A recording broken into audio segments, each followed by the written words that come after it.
Hai mitra kerja yang terhormat, semoga hari-hari Anda menyenangkan. Kehormatan bagi kami bisa menyampaikan profil kami. Bright, Bahu Rekso, Ingkang Teguh. Mitra kerja yang siap bersinergi, bersama-sama melompat lebih tinggi karena kami berusaha fokus pada proses dan tujuan akhir, berusaha menjadi pendengar yang baik. Core bisnis kami adalah radio buying yang memiliki jaringan yang tersebar di seluruh Indonesia, dari kota-kota besar hingga ke pelosok negeri. Kami didukung oleh tim yang solid dan berpengalaman, yang berusaha fokus pada demografi, tipografi, dan psikografi target market. Kami juga didukung sistem yang terintegrasi demi efisiensi dan efektivitas. Kami mengakomodir semua bentuk iklan radio, mulai dari commercial spot, ad-libs, insert quiz, live report dan interaktif talk show, hingga pembuatan konten siaran dan program sindikasi berjaringan. Kami memiliki source untuk pembuatan materi. Layanan kami berikutnya adalah event management yang meliputi semua bentuk activity. Event yang berkolaborasi dengan kegiatan on-air maupun event yang menjadi single media promosi seperti sampling dan selling, happening art, internal gathering, seminar, on-ground activity, school to school, hingga grebek pasar. Jika Anda placement melalui Bright, kami berikan benefit amplifikasi promosi melalui akun sosial media yang dimiliki radio. Kita akan pilih akun Twitter, Instagram, atau Facebook sesuai segmen follower mereka. Channel Amplify Radio Bright melalui brightindonesia.com atau radiobright.com menjadi benefit tambahan bagi brand Anda. Berikut adalah beberapa brand yang pernah dan sedang kami handle.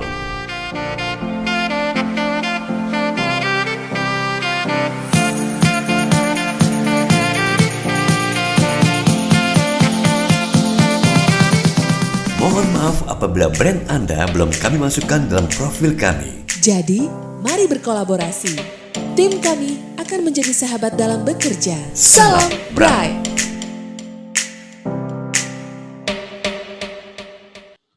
Baik, Assalamualaikum warahmatullahi wabarakatuh. Waalaikumsalam. Selamat sore semua. Kita jumpa lagi ya di Radio Zuminar. Radio yang nggak ada antenanya, nggak ada towernya. Di episode 12 Februari 2021. Ini episode ke-6 ya Mas ya? Ya, ini hari spesial ya, special day. Kalau kita jajarin angkanya itu unik ya, 1202 2021. Jadi kebalikan. Dibolak-balik sama. Bolak-balik. Oke, baik, seperti biasa bahwa kita ingatkan lagi bahwa acara ini direkam, juga disiarkan secara langsung, baik itu di Facebook, di YouTube, nanti juga rekaman juga di YouTube, di channel-channelnya Bright Indonesia, ada Radio Bright, juga di channelnya Komunitas Neuronesia, di Neuronesia Learning Center, di Facebook fanpage-nya Radio Zuminar, itu juga live streaming. Jadi oleh karenanya nanti bapak-bapak, ibu-ibu semua yang punya kesempatan untuk berbicara, untuk menjaga ya, berhati-hati dalam berbicara, artinya kita menghindari hal sensitif. Jadi tidak membahas politik, secara gitu ya. Ya. Jadi nanti itu aja sih. Tapi sebenarnya karakter Radio Zuminar ini kita santai aja diskusi, tapi serius karena semoga memperoleh manfaat bagi para pemirsa yang nonton, yang ikut gitu ya. Saya jadi grogi nih karena berhadapan oleh dua penyiar kondang di sini. Penyiar, ya? Jadi kita seperti kayak lagi diplototin nih, lagi lagi Emang iya yang mau diplotot lagi nonton. Ini salahnya di sini, kurangnya nanti kita bisa dengarkan ya. Di sini sudah ada ini udah ada catatan nih Mas Bambang. Ada Mbak Rini ya, Mbak Rini Rusdi, dan ada Mas Fauzan Zaman. Nanti siapa detailnya? Mungkin sebelum Mas Budi menjelaskan siapa kedua orang terhormat ini, saya izin untuk share screen dulu ya. Jadi, silakan Mas Bambang. Jadi sebelum mereka share presentasi, kita juga share presentasi. Kamu kalah. Oke, sebentar ya. bentar. Sudah dilihat gambarnya? Sudah ya? Oke. Kelihatan Mas. Nanti kalau suaranya nggak keluar kasih tahu ya. Ya, ini suaranya nggak keluar Mas kayaknya. Ada. They try to find there's no need to cry in this place. To feel there's no hurt or sorrow. There are ways to get there if you care enough for believing. Make a Untuk spicy-nya ada bahan-bahan atau ingredients yang membuat dia di mulut, di kerongkongan itu ngeblend banget, enak banget, sumpah. Last bite ya. Oke. Nambah.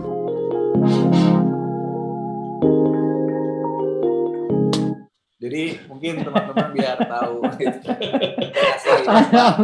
Kalau ujian dulu kebetan ya, contekan gitu. Ternyata Ada itu prolognya ya. ngambil, itu profesi yang saya nggak masukin di CV tuh, Di CV ya. penyanyi. Iya. Penyanyi. Ternyata penyanyi juga nih. Iya, ini udah jadi kepancing mau promo, ini udah rilis single, jangan salah. Oke, siap. Silakan Mas Budi, mungkin bisa bantu siapakah gerangan kedua orang. Mungkin kalau teman-teman sih saya yakin lihat dari visualnya juga sudah ini ya, pasti dikenal lah gitu. Silakan Mas Budi. Terima kasih Mas Bambang. Oke, sore ini sebelumnya kita mau ngucapin Gongsi Pace dulu buat saudara-saudara kita yang hari ini merayakan tahun baru Chinese ya. Semoga keberkahan bisa semua kita rasakan di saat-saat yang saat ini mungkin nggak terlalu ideal ya, karena kita masih dalam situasi pandemi COVID-19.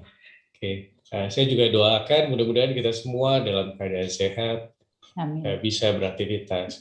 Misi hari ini di saat yang sama dengan libur Imlek, kita akan dapat sharing ilmu yang luar biasa menurut saya ya, dari Mbak Rini Rusdi. Nah, tadi sekilas saya sempat ngobrol-ngobrol pada saat kita belum mulai. Beliau ini luar biasa secara background karena punya background bahasa, punya background psikolog. Koreksi kalau saya salah, Mbak. Dan yang terakhir dilengkapi dengan background komunikasi. Itu 3 hal yang menurut saya saling mendukung gitu ya untuk aktivitas yang dilakukan Mbak Rini sehari-hari. Nah, saya nggak mau panjang lebar karena slide yang disiapkan Mbak Rini itu luar biasa. Jadi, saya persilakan Mbak Rini untuk segera memulai. Mbak Rini, Baik. the time is yours. Oke, terima kasih banyak. banyak. Mbak Rini, saya tambahkan sedikit. Jadi, teman-teman, bapak-bapak, ibu-ibu, semua teman-teman yang menyaksikan bahwa tidak dikhususkan untuk para penyiar saja ya ternyata, karena nanti dijelaskan sama Mbak Rini. Ini berlaku buat siapa aja bisa belajar dari beliau-beliau. Monggo, silakan. Ya, silakan Mbak Rini. Baik, ya, terima kasih Mas Bambang, Mas Budi, ada Mas Fauzan di sini, ada yang juga ikut mendukung Mas Ilham ya. Assalamualaikum warahmatullahi wabarakatuh. Selamat sore, salam sejahtera untuk kita semua. Shalom, Om Swastiastu, Namo Buddhaya, salam kebajikan, dan juga ikut mengucapkan selamat tahun baru, istilahnya apa nih, Chinese New Year ya, Lunar Year bagi yang merayakan. Semoga keberkahan dan kebahagiaan melingkupi kita semua dan juga utamanya kesehatan di situasi seperti ini. Dan tadi saya sempat melihat sharing bahwa tanggal hari ini memang menjadi tanggal istimewa untuk tahun baru ini, karena 1-2 tadi Mas Bambang sudah sebut sedikit ya, 12022021, yang dari depan ke belakang, belakang ke depan itu dibolak-balik angkanya sama dan katanya nggak akan terjadi lagi gitu, pengulangan seperti ini. So hopefully it's a very special day. Baik, Mohon izin saya akan segera mulai karena saya menyiapkan cukup banyak materi. Jadi kepada seluruh peserta radio Zoominar dan juga yang mengikuti melalui platform lain, apakah Facebook atau YouTube dan lainnya, selamat sore, mudah-mudahan ini bisa jadi manfaat ya. Oke, dan tolong diingatkan Mas Bambang, Mas Budi, Mas Ilham, kalau saya udah agak kepanjangan. Baik. Siap, kita mulai ya. Dan tolong kasih feedback kalau ada yang nggak jelas suaranya atau gambarnya. Tunggu, ini kok udah langsung ke sini. Mesti mundur dulu ini. Mundur, uj.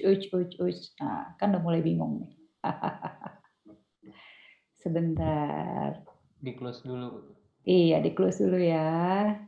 Sebentar. Nah, tuh kan. Mau panggil asisten dulu ya. Sebentar.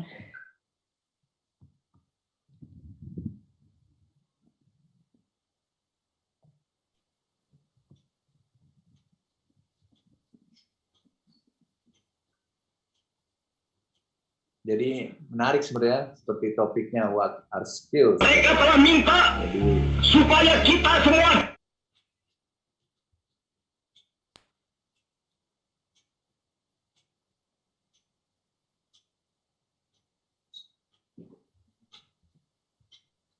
datang pada mereka itu dengan membawa bendera putih.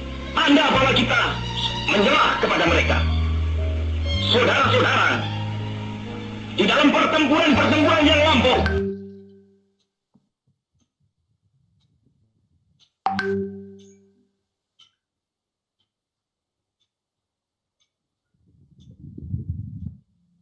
Oke, udah kelihatan ya? Siap. Sudah, Pak. Mohon Silakan. izin tadi. Ini soalnya sambil belajar juga nih ya, jadi mohon maaf kalau tadi langsung lari ininya. Jadi topik kita hari ini kan sebetulnya apa sih kira-kira yang dibutuhkan untuk bisa menjadi broadcaster gitu. Karena memang Mas Bambang minta broadcaster sih ya, jadi saya tetap menggunakan istilah itu walaupun nanti diskusi kita itu kita bisa diskusi lah, broadcaster itu sebetulnya apa sih gitu ya. Dan bagaimana untuk bisa menjadi seorang broadcaster. Oke.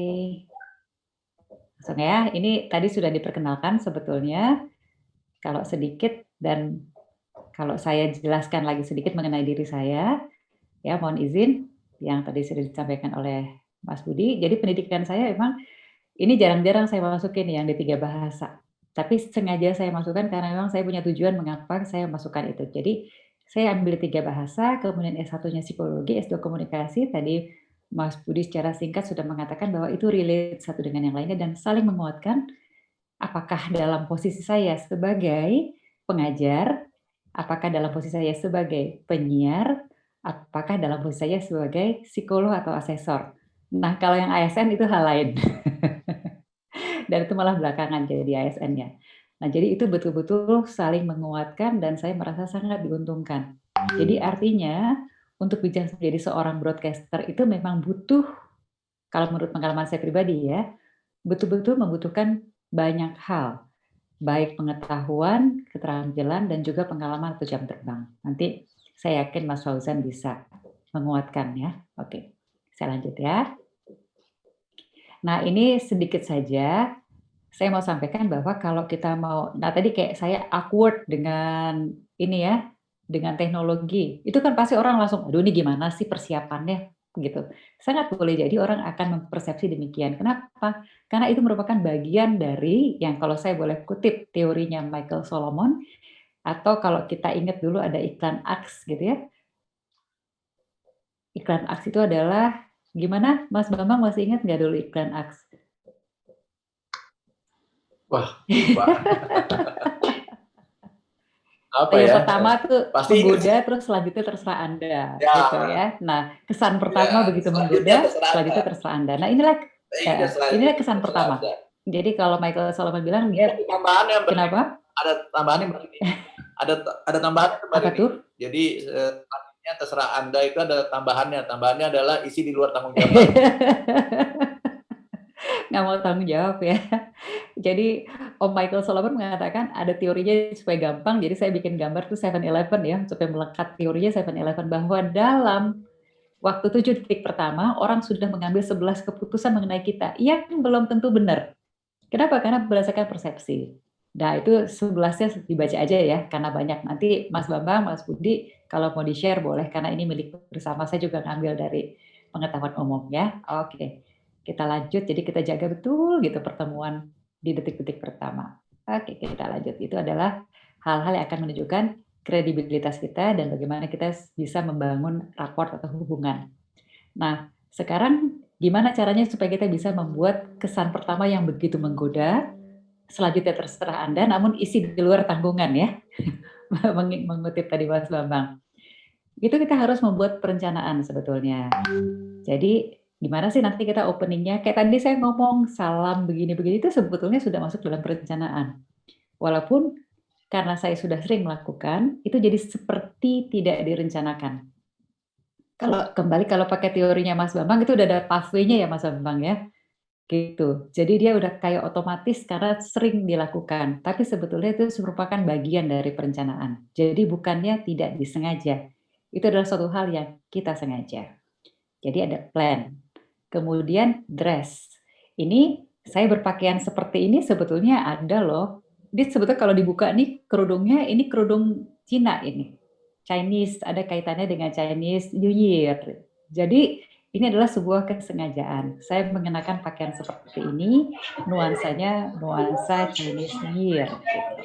Nah, dia menentukan mau memberikan kesan apa sih. Gitu. Nah, karena kita sebenarnya online ya, jadi nggak gitu kelihatan bawahannya kayak apa, pakai sepatu, pakai sendal nggak ketahuan. Tapi kalau kita offline, tampil langsung di hadapan orang, kita nggak pernah tahu orang melihat bagian mana dari diri kita. Apakah kepala kita atau kaki kita atau mana kita. Sehingga betul-betul semuanya harus jadi perhatian. Gitu. Kenapa? Karena dia akan memberikan kesan. Nah, kalau kita mau pakai baju apa, itu harus juga disesuaikan dengan acaranya dan terus kemudian dengan audiens yang kayak apa. Nah, kalau virtual gini sebetulnya memang peluangnya jadi besar banget ya, karena sangat heterogen, sangat bisa jadi audiensnya sangat heterogen. Tapi kalau misalnya audiensnya itu homogen, itu akan lebih mempermudah kita untuk menentukan pakaian apa yang mau kita kenakan. Sebisa mungkin jangan terlalu jomplang dengan audiens kita. Supaya apa? Supaya ada engagement, supaya orang nggak dari awal udah merasa detached gitu. Jadi even pakaian pun sebetulnya adalah suatu hal yang menjadi bagian yang kita rencanakan dan punya tujuan kenapa kita pakai itu. Jadi standarnya kalau bisa senada dengan audiensnya atau kalau bisa sedikit lebih baik. Gitu. Nah, kemudian berikutnya adalah wajah ya. Wajah itu juga harus merupakan bagian yang mampu kita kelola semaksimal mungkin supaya orang kalau ngelihat dapat kesan yang menyenangkan. Nah, itu harus dilatihkan sih atau sebaiknya kita latihkan dan sebaiknya juga mencari feedback dari orang, muka gue udah enak nggak sih dilihat gitu. Walaupun sekarang dalam perkembangannya orang makin asik-asik aja untuk berekspresi gitu ya. Oke. Kita lanjut aja supaya lebih cepat. Nah, ini silakan dibaca karena banyak banget. Kembali saya serahkan seluruh materi ini kepada Mas Bambang dan Mas Budi untuk dimanfaatkan seperti apa. Oke, lanjut. Nah, ini saya kutip ya dari Lee Leloka. Jadi kalau kita punya suatu hal yang sangat baik dalam pikiran kita, tapi kita nggak bisa menyampaikannya, akhirnya ya nggak jadi apa-apa gitu. Nah itu akan, kenapa saya kutip ini, karena ini bisa menjadi dasar yang bisa kita pikirkan pada saat kita mau jadi penyiar atau kita mau siaran. Artinya kita harus mikirin bagaimana cara mendelivernya. Nggak cuman hebat di pikiran, tapi nggak mampu menyampaikannya. Oke, kita lanjut. Nah, sekarang mengenai penyiarnya sendiri nih, karena kan Mas Bambang minta mengenai broadcaster, kalau kita terjemahkan broadcaster secara gampang atau secara sederhananya itu penyiar. Penyiar bisa penyiar televisi, bisa penyiar radio. Kalau kita mau secara formal mengacu ke undang-undang, ada undang-undang yang mengatur undang-undang penyiaran, tapi itu formal banget ya, di situ ada LPP, ada LPS, ada LPP, ada komunitas dan sebagainya. Tapi kalau sekarang, makanya di pengantar acara ini, saya perluas lagi pengertian penyiar. Penyiar siapa sih? Pokoknya kalau kita bisa siaran, ya bisa aja masuk kategori penyiar. Sementara sekarang ini kita bisa siaran melalui begitu banyak media, begitu banyak platform, semua orang bisa jadi penyiar, gitu. Jadi sekarang penyiar siapa sih? Ya, as long as kamu bisa siaran and then you are the penyiar, tapi mungkin bukan officially penyiar. Nah, however, apakah kita menjadi penyiar yang resmi di sebuah stasiun televisi atau radio atau dimanapun, atau kita penyiar yang tidak resmi melalui media atau platform manapun, bagusnya sih ya, idealnya kalau kita sudah menjadi seorang penyiar atau penyaji yang kemudian materi yang disiarkan, kita punya bekal. Nah, bekalnya secara gampang itu akan dibagi dalam dua hal. Satu yang merupakan kompetensi perilaku, yang berikutnya adalah kompetensi teknis. Nah, di sini ya, Mas Budi, Mas Bambang, Mas Ilham, dan teman-teman semua, Mas Fauzan juga, ini ilmu psikologi saya kemudian menjadi sangat mendukung, terutama pada saat kita bicara mengenai kompetensi perilaku. Karena itu juga merupakan area yang kami pelajari di psikologi dan juga dalam posisi saya sebagai seorang asesor. Jadi, kalau kita mau jadi penyiar, be open minded, terbukalah gitu ya. Terbuka, jangan pernah merasa bahwa yang sudah kita ketahui adalah sudah segalanya saat ini. Kemudian berikutnya terkait dengan hal tersebut, jadilah orang yang suka belajar, pembelajar. Continuous learning itu menjadi sesuatu yang sebaiknya dilakukan atau bahkan harus dilakukan, dan saya rasa nggak cuma oleh penyiar ya, dalam segala bidang itu kita nggak boleh berhenti belajar. Sekarang yang sangat terkenal atau sering disebutkan itu kita learn, kemudian unlearn, kemudian relearn. Nah, kompetensi itu juga harus dimiliki oleh seorang yang mau jadi penyiar. Nah, berikutnya lagi, kita juga harus agile, apalagi di situasi sekarang nih. Saya walaupun termasuk generasi zaman bahela yang katanya gaptek gitu, mau nggak mau harus belajar ya.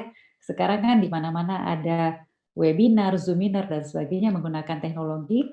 Jadi kita tetap harus membuka diri untuk bisa belajar no matter how difficult it is for us gitu.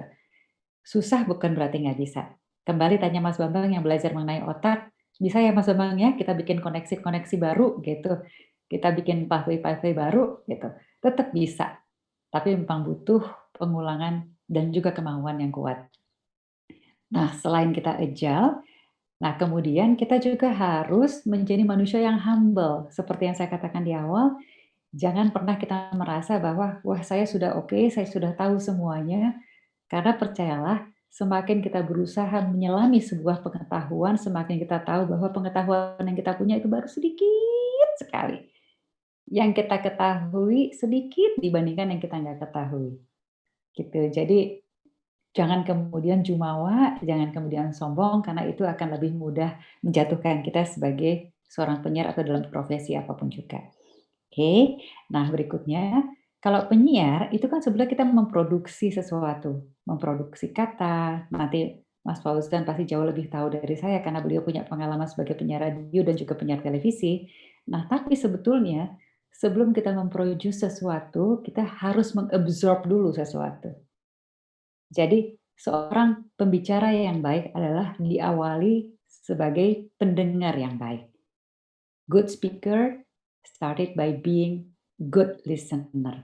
Jadi jangan kita asik-asik sendiri untuk saying something, tapi lupa bahwa harusnya kita mendengar dulu, baru kemudian kita bisa menyampaikan sesuatu dengan lebih baik. Nah, itu kira-kira di area kompetensi perilaku. Kalau mau diturunkan lebih banyak lagi sebetulnya, tapi nanti menjadi terlalu panjang. Sementara kalau kompetensi teknisnya, ini ada juga banyak sebetulnya. Saya sudah siapkan di sini ya kompetensi teknisnya, tapi saya yakin nanti bisa diperkuat sama Mas Fauzan. Kita lanjut kalau gitu ya. Nah, secara garis besar, itu saya akan katakan di posisi sebagai penyiar, penyaji, presenter, or whatever you call it, ini secara gampang ya, itu dibagi dalam 3 area saja yang harus kita kuasai. 1, kita tahu kita mau ngomong apa sih. Jadi artinya kita menguasai materinya. Nah, yang kedua, itu kita menguasai audiensnya. Kita tahu audiensnya itu kayak apa sih, gitu ya. Dan yang ketiga, yang paling penting adalah kita menguasai diri kita sendiri. Karena kalau kita sudah tahu materinya, kita tahu audiensnya, tapi kita gelagapan, ya itu udah, it goes nowhere. Nah, sekarang kita coba satu-satu untuk breakdown ya, menguasai materi. Nah ini gak usah dihafalin, tapi dibaca saja sekilas. Saya juga kemarin sempat mengikuti briefing dengan Mas Bambang, Mas Budi, dan juga Mas Fauzan. Mas Fauzan sempat nanya, sebetulnya tujuannya apa sih? Iya, sepakat. Dalam setiap kesempatan kita harus set di objektif. Tujuannya apa sih? Termasuk kalau kita mau siaran, tujuan kita apa sih? Cuman sekedar mau kasih informasi kah? Cuman sekedar mau tampil kah? Mau persuasi orang kah? Mau menghibur orang kah? Atau apa? Kita set. Kenapa? Karena itu kan memberi pengaruh pada cara kita menyampaikan. Ya misalnya nih, saya ambil contoh, anak saya nih, gitu. Ini pasti dia ngambek nih kalau saya jadiin contoh. Misalnya anak saya lagi ada maunya, dia pasti cara ngomongnya udah beda nih. Udah mulai mindik-mindik gitu. Nah dari bahasa tubuhnya aja kita udah tahu nih pasti ada maunya. Kenapa? Karena dia sudah set tujuan. Nah supaya tujuan dia tercapai, maka bahasa tubuhnya mengikuti dia. Terus nada ngomongnya, "Mah." Nah, kalau udah kayak gitu tuh udah ketahuan nih, mau apa nih, gitu. Demikian juga pada saat kita mau siaran. Kalau kita mau persuade, kalau kita mau menginformasi, atau kita mau menghibur, itu pasti beda gayanya. Nah, untuk berjelas saya berikan contoh berikut ini ya. Saya share video untuk ketahuan. Apa sih bedanya kalau ini? Nah, ini tadi yang udah Bismillahirrahmanirrahim. Merdeka! Nah, ini Saudara-saudara, saya kenal ya, Bung Tomo.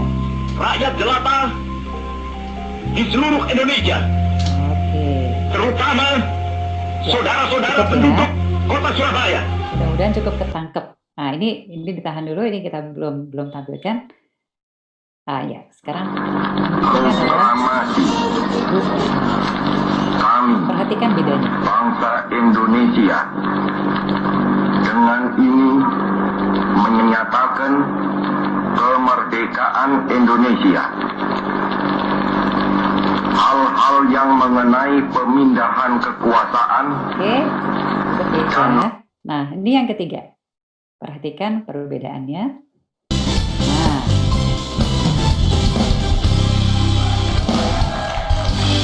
ada Fitri Tropika di sini yang katanya setelah menggunakan hijab atau sebelum ya di 5 menit sebelum menggunakan hijab di hari pertama itu poninya dipotong semua. Ya enggak dong. Karena kan poninya juga nggak kelihatan juga. Jadi aku dengar kamu ada poni terus dipotong gitu. Ya Coba. enggak dong Teh. Kan tetap aja biarpun berhijab tapi begitu suami pulang, Mas. Poni, Oke. poninya gitu gitu dong. ya tetap ada. Oke. Nah, kalau kita lihat dari contoh 3 video tadi, kalau saya sih bisa lihat bedanya. Kalau teman-teman yang ikut menyaksikan bisa ngelihat nggak bedanya kalau dikaitkan dengan tujuan yang tadi? Mudah-mudahan bisa ketangkep ya. Tadi Bung Tomo itu dia berusaha mempersuasi orang, gitu. Sehingga cara ngomongnya juga gitu. Wah, menggelorakan semangat, gitu. Sehingga yang mendengar ikut kepancing semangatnya. Nah, kalau Bung Karno juga seorang pembicara yang baik, orator yang baik. Tapi pada proklamasi tadi, beliau lebih datar. Kenapa? Karena mau menyampaikan informasi, jangan sampai ada yang salah. Sehingga yang jaga adalah kejelasannya, clarity-nya. Nah, sementara yang tadi Sarah Sechan dengan Fitri Tropika itu udah jelas dari awal mau menghibur. Beda betul gayanya. Beda betul. Gitu. Nah, saya sekarang ngomong kayak gini kira-kira apa nih? Saya tampil dalam kesempatan yang berbeda karena saya di televisi juga punya beberapa acara, itu juga bisa beda-beda gaya ngomongnya. Tergantung objektif yang mau saya sampai. Nah, jadi kira-kira seperti itu ya, tujuan untuk menetapkan objektif. Jadi ada manfaatnya. Nah, ini untuk openingnya, ini juga silakan dibaca ya. Ada beberapa hal yang juga saya gunakan dalam presentasi sekarang. Oke? Baik, kita lanjut. Jadi kita ada pembuka, ada penutup, sementara seperti biasa kalau ada pembuka, ada penutup pasti ada bodinya.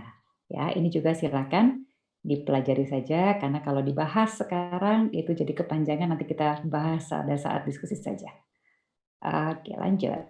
Nah, ini dukungan visual. Ini juga merupakan bagian yang sangat membantu dalam kita menyajikan suatu hal. Nah, kalau di radio mungkin jadi terbatas ya. Walaupun radio sekarang juga sudah mulai ada visualnya ya. Jadi artinya sekarang dunia penyiaran itu batas-batasnya sudah semakin sumir, semakin tidak jelas mana sih yang sebetulnya media audiovisual atau media visual karena semuanya bisa digunakan. Baik, sekarang kita lanjut lagi dengan yang berikutnya. Nah ini, menguasai audiens. Sebetulnya kalau kita mau breakdown mengenai audiens ini bisa banyak sekali, tapi saya ambil yang pokok-pokok aja deh, gitu ya. Nah ini, kalau kita mau berusaha untuk memahami manusia, kenapa sih kita perlu menguasai audiens? Ya dengan harapan apa yang kita sampaikan itu nyambung. Nah ini kaitannya kalau saya belajar bahasa, belajar komunikasi, kalau komunikasi yang efektif itu kan artinya kalau kita bicara A, diterimanya A juga gitu ya sama lawan bicara kita. Nah sementara orang itu kan beda-beda nih karakternya. Nah inilah ilmu psikologi saya jadi bermanfaat. Nah, kalau kemudian beda-beda, artinya kapasitas untuk bisa memahaminya, kemampuan untuk memahami juga beda-beda. Nah, secara gampangnya kalau kita lihat dari sini aja deh, orang yang tipenya visual, tipenya auditory, dengan tipenya kinestetik, itu cara belajarnya beda-beda. Sehingga kalau kita berhadapan dengan orang yang beda-beda seperti ini, maka caranya pun juga mestinya sih nggak sama. Gitu. Kenapa? Karena kalau orang visual, dia lebih gampang paham kalau ada gambar, kalau dibantu gambar. Gitu. Sementara kalau auditory, dia lebih paham kalau penjelasan yang melalui pendengaran. Nah, yang kinestetik, mereka lebih paham kalau dikerjain langsung praktek. Jadi kalau orang yang kuat kinestetik dikasih teori, terus itu ngantuk, sementaran bosen. Gitu. Sementara kalau orang yang auditory dikasih bacaan, terus tulisan, terus itu juga pasti ngantuk gitu. Nah, jadi artinya karena kita menghadapi orang dengan beda-beda karakter, sebisa mungkin penyampaian kita pun juga diisi dengan variasi. Jangan itu saja. Jadi bisa saja itu menguntungkan buat satu orang dengan karakter ini, sementara kurang menguntungkan buat yang lain. Nah, ini hanya dari pembagian auditory, visual, dan kinestetik. Sementara sebetulnya manusia itu jauh lebih kompleks dari ini. Ini juga areanya Mas Bambang tuh bisa menerangkan ya, betapa kompleksnya manusia, tapi betapa bisa disederhanakannya juga untuk bisa memahami manusia. Oke, kita lanjut ya. Nah, ini bagian yang akhirnya menjadi crucial.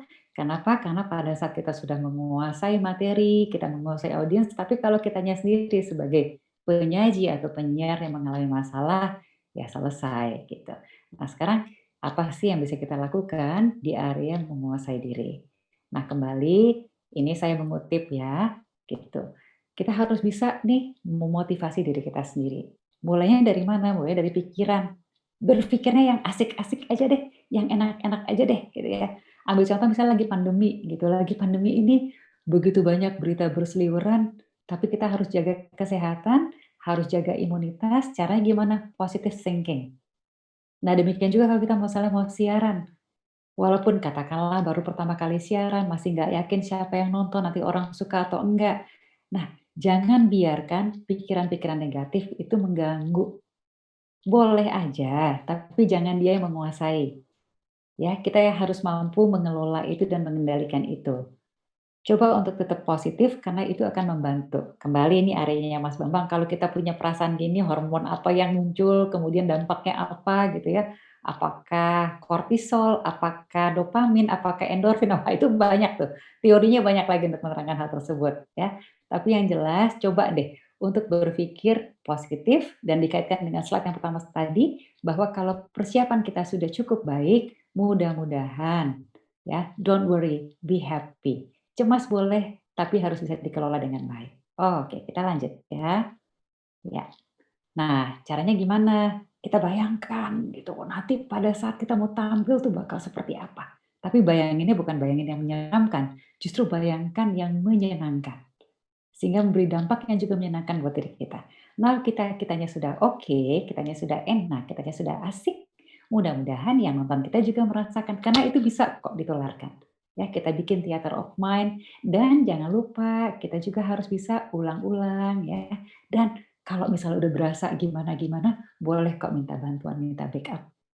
So we know that we are not alone gitu, ada support gitu. Kayak saya ini dibantu loh sama anak saya, jangan jauh-jauh gitu. Kalau jauh-jauh mama panik gitu ya. Nah, itu adalah beberapa cara yang bisa mendukung kita untuk tetap oke pada saat tampil. Oke, lanjut ya.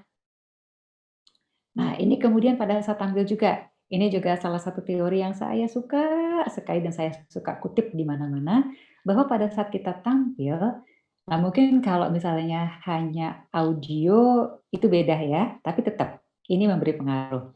Jadi Albert Mehrabian itu mengatakan bahwa kalau kita berkomunikasi itu sebetulnya yang paling memberi pengaruh adalah body language. Kalau mengutip My West dia mengatakan I speak two languages, body and English. Jadi artinya yang kita tampilkan secara bodily gitu ya, apakah wajah, apakah tubuh, itu sebetulnya memberikan informasi jauh lebih banyak dan lebih ditangkap oleh manusia atau lawan bicara kita ketimbang kata-kata kita.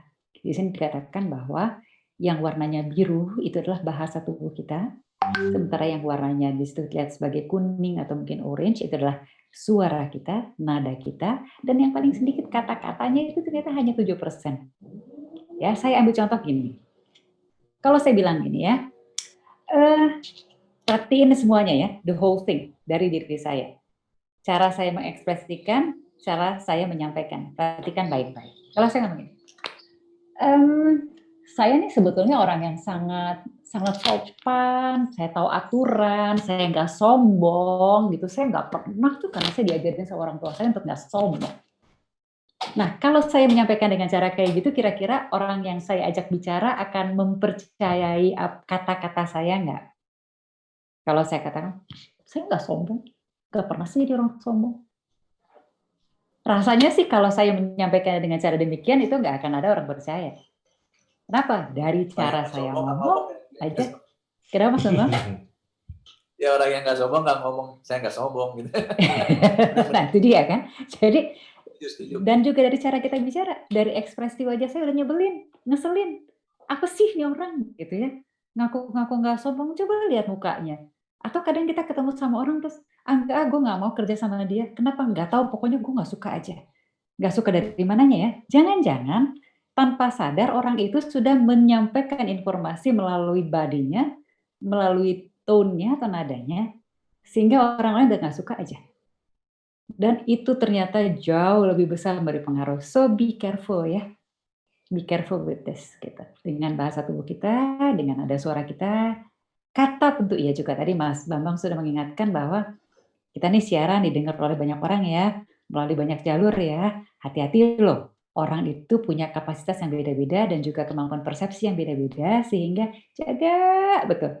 Jangan sampai kita mengatakan sesuatu yang bisa menimbulkan ketidaknyamanan pada orang lain. Oke, kita lanjut ya. Nah, ini suara. Terutama juga untuk yang radio, ini suara ini banget. Saya pun di televisi, itu ada tuh sesi khusus, tadi saya sempat katakan di awal ya, waktu lagi masih ketemu sebelum mulai, saya itu untuk menjadi penyiar televisi, trainingnya sampai 3 bulan penuh, sampai harus cuti kuliah, karena waktu itu masih kuliah.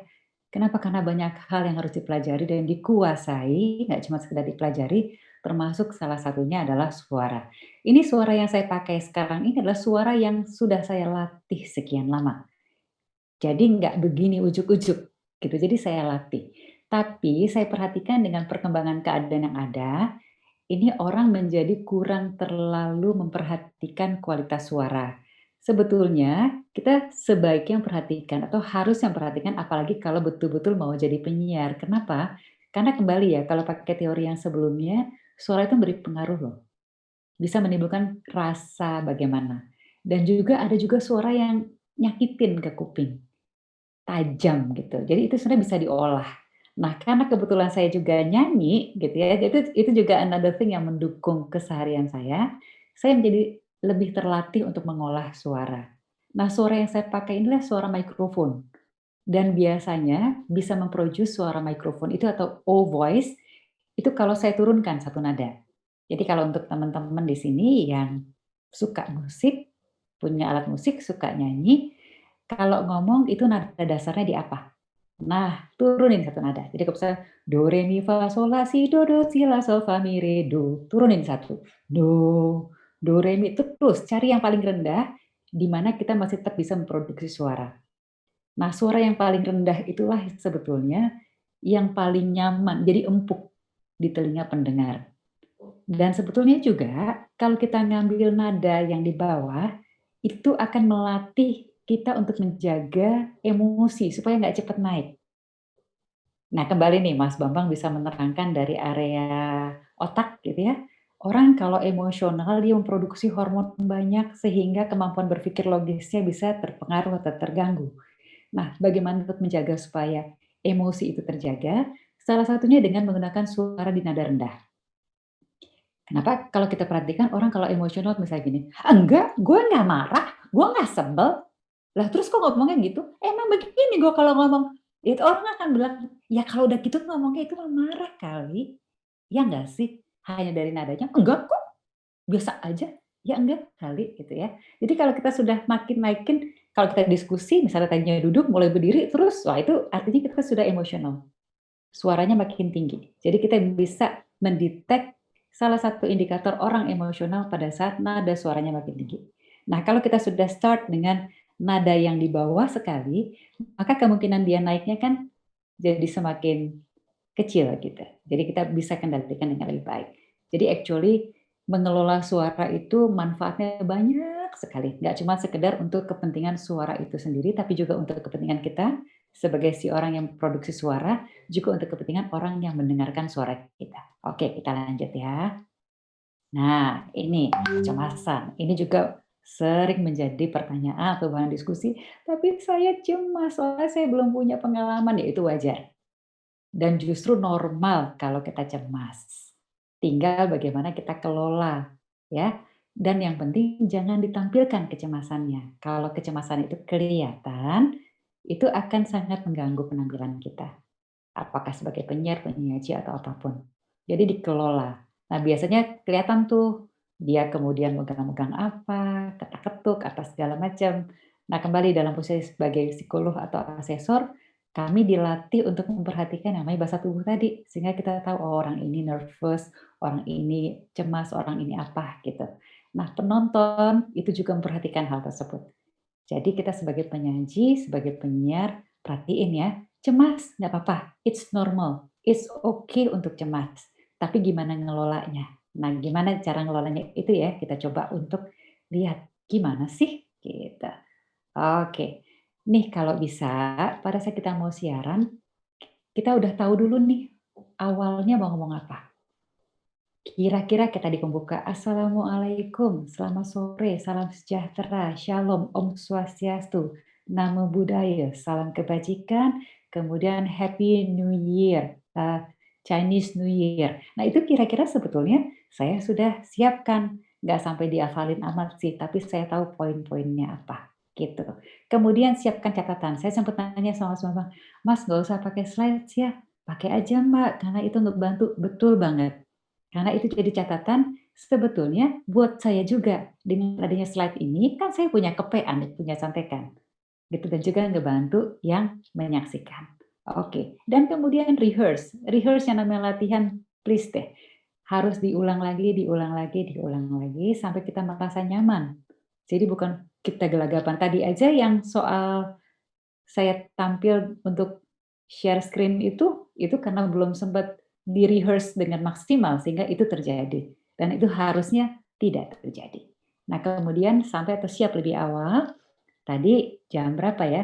Mas Ilham sudah WA saya, kalau misalnya mau join udah bisa. Nah, itu kira-kira di jam kita itu jam 15 ya?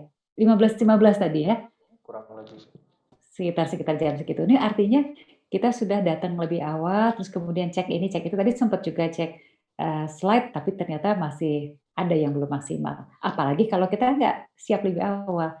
Nah, kemudian kalau dikatakan bertemu, menyentuh, dan berbicara, ini utamanya kalau kita datang yang tidak online gitu ya. Kita coba semua alat, kita ketemu sama orang-orangnya. Nah, kayak tadi juga walaupun virtual, kita melakukan hal ini. Supaya apa? Supaya kita bisa merasa nyaman dengan semua keadaan. Dan juga orang-orang yang mau berinteraksi sama kita juga merasa nyaman.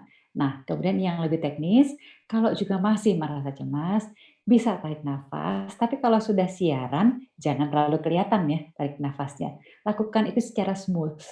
Tarik nafas, tahan, keluarin pelan-pelan. Biasanya saya katakan ini, misalnya kita tarik nafas nih. Nah, pada saat kita menghembuskan nafasnya, itu sambil bicara. Jadi paling aman tuh di pembuka waktu lagi salam. Jadi waktu misalnya ngomong Assalamualaikum itu sebenarnya ngerilis tension. Pelan-pelan, jadi pelan-pelannya cuma jangan terlalu pelan juga ya, tapi tertata. Nah, kalau di awal itu sudah aman, biasanya ke sana juga aman. Tapi kalau di awal udah kegulung-gulung, itu biasanya terus ke belakang jadi semakin kegulung-gulung. Dan yang berikutnya juga ngebantu adalah minum, kalau memungkinkan. Kalau nggak memungkinkan ya jangan dipaksain. Ya kenapa itu nolong? Nanti juga mungkin Mas Bambang bisa menjelaskan. Di sini kan ada katup ya, yang masuk ke saluran nafas dan saluran makan. Nah, kalau kita bisa memasukkan sesuatu ke situ, artinya kita dalam kondisi tenang. Kalau orang lagi panik, lagi cemas, itu jangankan disuruh makan, disuruh minum aja susah. Nah, kalau kita sudah bisa minum, artinya itu kita dalam kondisi yang sudah lebih tenang. Jadi itu minum membantu untuk bisa mengatasi kecemasan. But again, kalau memungkinkan buat kita untuk minum. Oke, kita lanjut. Mas, tolong diingatkan kalau saya kelamaan ya. Nah, ini sekedar visual saja bahwa kita latihan nggak boleh berhenti. Oke, rehearse, rehearse, and rehearse. Lanjut. Oke, dan ini adalah penguat dari slide yang pertama, mengutip Benjamin Franklin yang mengatakan bahwa kalau kita fail untuk mempersiapkan, berarti kita mempersiapkan diri kita untuk fail juga. Oke, nah sebelum ditutup, benar-benar ditutup, karena setelah ini adalah slide terakhir ya, kalau saya nggak salah, saya mau sampaikan terutama di masa pandemi ini untuk ingat-ingat pesan ibu. Gunakan masker kalau bepergian, kemudian jaga jarak, hindari kerumunan, kayak sekarang libur panjang, jangan kemana-mana, tetap di rumah, tapi juga tetap belajar, dan juga jangan lupa untuk tetap cuci tangan dengan sabun dan air mengalir. Semoga kita semua tetap sehat, dan saya akhiri dengan mengucapkan, semoga sukses. Terima kasih. Assalamualaikum warahmatullahi wabarakatuh. Saya kembalikan kepada Mas Bambang, Mas Budi, dan teman-teman semua. Terima kasih. Waalaikumsalam warahmatullahi wabarakatuh. Mantap ya. Mantap Mas Bambang. Iya. Luar biasa. Berapa menit? Ya, sesuai sama prolog di awal tadi, 3 komponen yang dimiliki Barin itu memang saling mendukung ya. Bahasa, psikologi, dan komunikasi. Nah, pasti banyak ada pertanyaan yang nanti akan disampaikan sama peserta yang ikut seminar hari ini. Tapi kita tahan dulu Mbak Rini ya, karena setelah ini abang kita yang ganteng ini, Bang Fauzan. Bang Fauzan? Ya. Iya, ini idola para kaula muda tahun 90-an nih. Dan sampai idola sekarang ya Bang Mahmud ya? Abbas. Oh, Mahmud Abbas. Mama muda, anak baru 1. Oke. Ya. Mas Bambang silakan. Mereka berdua ini sahabat, jadi lebih oke kalau disampaikan sama Mas Bambang nih. Silakan Mas Bambang. Oke. Terima kasih Mbak Rini, keren banget. Ini sebenarnya ibaratnya apa ya? Kalau training itu isinya daging semua tuh. Benar jadi banget. kenyar dan udah canggih ya. Artinya alhamdulillah ya, tak percuma bergabung di komunitas Indonesia. Dalam itu semuanya. Senang banget Mas Bambang. Saya Mas Mojan juga sebenarnya. honored. Oke, Mas Mojan juga kan sebenarnya juga beliau akhirnya bukan dijeburin ya. Kalau dijeburin kayaknya konotasinya negatif. Tapi beliau diajak beberapa kali jadi MC-nya acara komunitas Indonesia. Jadi mungkin saya perkenalkan Fauzan Zaman ini. Sebenarnya yang susah harusnya mereka berdua yang memperkenalkan kita, Mas Budi. Karena mereka berdua lebih dikenal sebenarnya. Lebih terkenal. Gitu. jadi begini, Fauzan Zaman ini sebenarnya pertama saya pikir katanya senior kuadrat. Jadi sekarang bukan kuadrat, triple kali ya.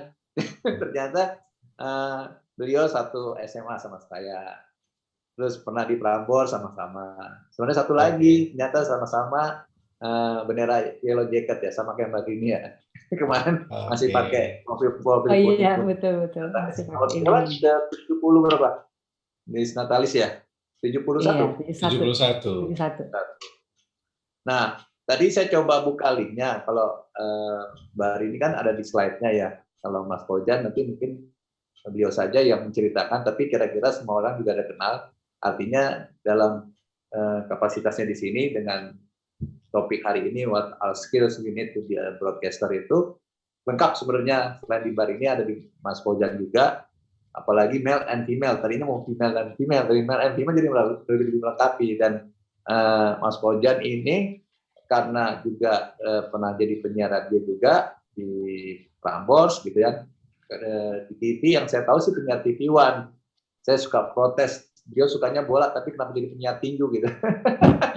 Kira-kira nanti mungkin waktu dan tempat biar Om Fauzan aja lah yang menyampaikan sejarah kronologisnya. Mangga, waktu dan tempat silakan. The stage is yours. Silakan. Om Fauzan. Terima kasih Mas Bambang. Assalamualaikum warahmatullahi wabarakatuh. Waalaikumsalam. Mas Budi, Mas Bang ini dan semua teman-teman yang sudah bergabung. Kalau terakhir kira-kira 3 menit lalu ini saya lihat gabung itu malah terakhir ada senior operator teknik saya di Prambors itu EDB, Edi Budianto ikut bergabung. Di awal tadi justru sempat lag karena masih sedikit mantan atau bukan mantan sih sebenarnya, sampai hari ini masih teman juga, Mas Johannes Indra atau dipanggil Mas JP, itu adalah senior produser saya di TV One. Sekarang sudah jadi kreatif associate di UCTV, sudah jadi senior juga di UCTV. Barusan juga WA tadi masih dikit kan, jadi gue cabut dulu deh. Udah saya WA lagi, udah banyak nih. Kalau Mas JP mau gabung lagi. Terima kasih terhingga dulu ini untuk Bright Indonesia, Mas Budi juga Mas Bambang. Saya kira what are skills we need to be broadcaster ini jadi salah satu hal yang sudah banyak dibicarakan, tapi tidak banyak yang mencoba membuka secara dalam. Dan salah satu orang yang saya temui baru membuka secara dalam itu tadi presentasinya Mbak Rini. Secara knowledge saya memiliki background komunikasi itu dari saat saya di D3 Sastra UI. D3 Sastra UI di era saya, atau sekarang sudah jadi Fakultas Ilmu Budaya. D3 Sastra UI di era saya itu punya program studi, dan program studi itu salah satunya adalah broadcasting atau mix dengan advertising. Ada program studi lainnya yang dimiliki oleh D3 Sastra UI saat itu. Dosen-dosen ataupun bidang keilmuan yang diajarkan itu memang sudah tied up, artinya saling berkaitan dengan kebutuhan pasar, karena memang dipersiapkan untuk tenaga yang siap kerja lulusan D3. Bisa jadi dia di D3 Jepang, tapi program studinya di advertising, sehingga bahasa yang dia miliki itu langsung berkaitan dengan dunia kerja di dunia advertising yang nanti dia akan tuju. Dulu seperti itu konsepnya. Itu adalah kali atau kesempatan pertama secara knowledge saya berkenalan dengan dunia komunikasi. Broadcaster atau broadcasting ini jelas broadcaster ini jelas orangnya, personnya, dan dia berada atau mengambil dari kata broadcasting atau penyiaran. Artinya kalau secara harfiah atau secara letterlock, ketika broadcaster atau penyiar itu diartikan, maka kebutuhannya jelas sekarang sudah lebih banyak turunannya. Contohnya radio broadcaster, atau penyiar radio kebutuhannya jelas berbeda dengan news broadcaster atau penyiar berita televisi. Di angkatan saya saat bergabung dengan SCTV Sport sekitar tahun 98-99 atau 99-2000, itu akhirnya berkembang lagi, bukan cuma TV broadcaster dari teman-teman yang ada di program olahraga atau di departemen sport. Saat itu SCTV punya departemen sport yang sebenarnya pengembangan dari saya lupa namanya itu kalau di TV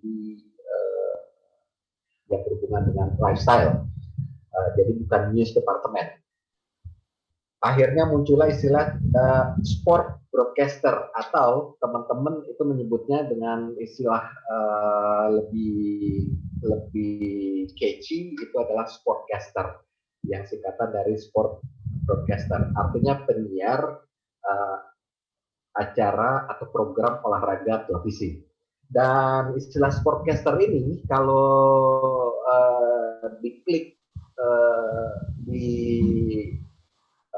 Microsoft Word ataupun dimanapun itu ternyata tidak dikenal, dan itu hanya kreasi dari kebanyakan teman-teman saja.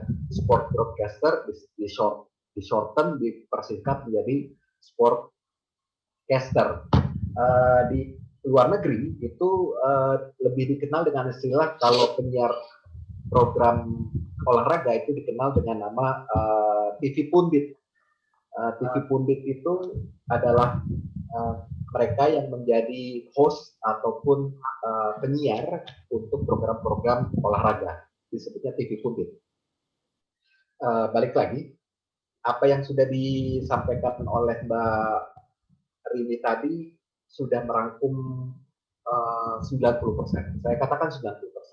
Karena saya pun ketika masuk di dunia penyiaran, dan saat itu adalah tepat setelah saya 1 bulan setelah saya wisuda D3 di Sastra UI, jurusan saya bahasa Inggris, dengan program studi advertising. 1 bulan setelah itu saya masuk di Radio Prambors Jakarta, dan itu kenyataan adanya dengan persis seperti Mbak Rini tadi sampaikan, butuh training, butuh diklat, pendidikan dan latihan yang tidak sebentar. Dan tadi itu udah sangat tepat informasi yang disampaikan Mbak Rini. Paling tidak itu 3 bulan untuk mempersiapkan skill dasar, dan itu dilakukan oleh Radio Prambors. Saya yakin sampai hari ini pun di grup Radio Prambors itu masih dilakukan, karena saat saya keluar tahun 2000 itu pun masih ada. Dari 94 saya masuk, 2000 saya keluar.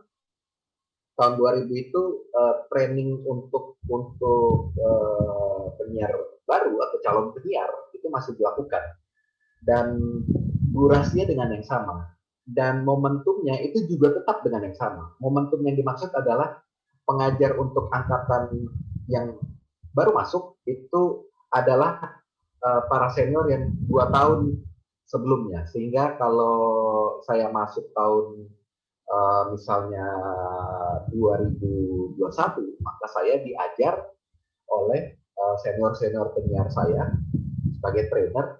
Itu adalah mereka yang masuk Prambors tahun 2019. Saat itu seperti itu.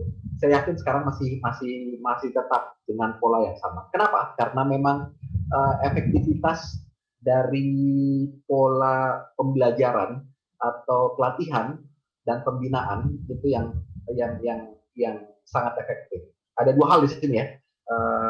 Saya menekankan pelatihan dan pembinaan. Dan ini 2 hal yang berbeda. Pelatihan itu adalah training, pembinaan itu adalah coaching. Yang satu teori, yang satu praktek.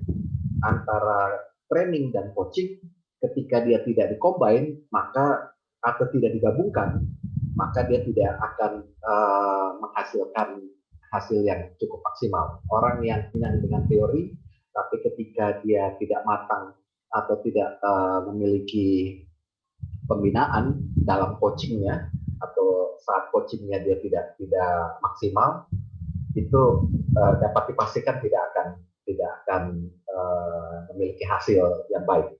Dan itu juga berlaku dari satu angkatan saya di Prambors 1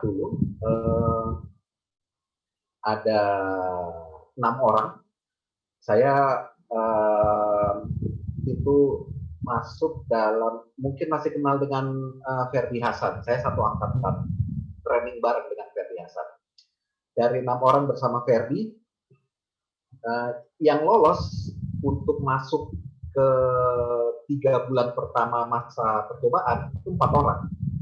Yang 2 kemana? Nah, yang 2 ini tidak matang atau tidak kuat saat mereka melakukan training center di coaching. Ya ada saja dan sah-sah saja sebenarnya alasannya. Ada yang karena tidak bisa hadir karena pekerjaan atau ada kepentingan.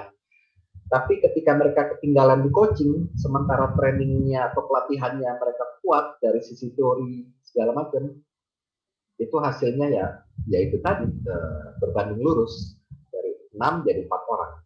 Dari 4 orang ini yang akhirnya diterima, yang 4 orang ini yang siaran.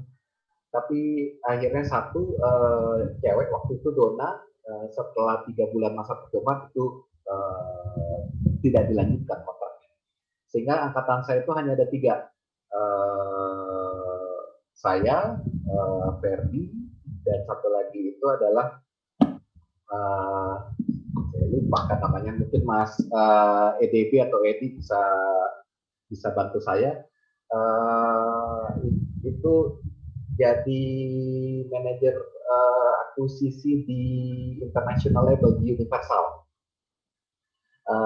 Kami bertiga saat itu yang siaran sampai akhirnya saya resign tahun 2000. Ferdi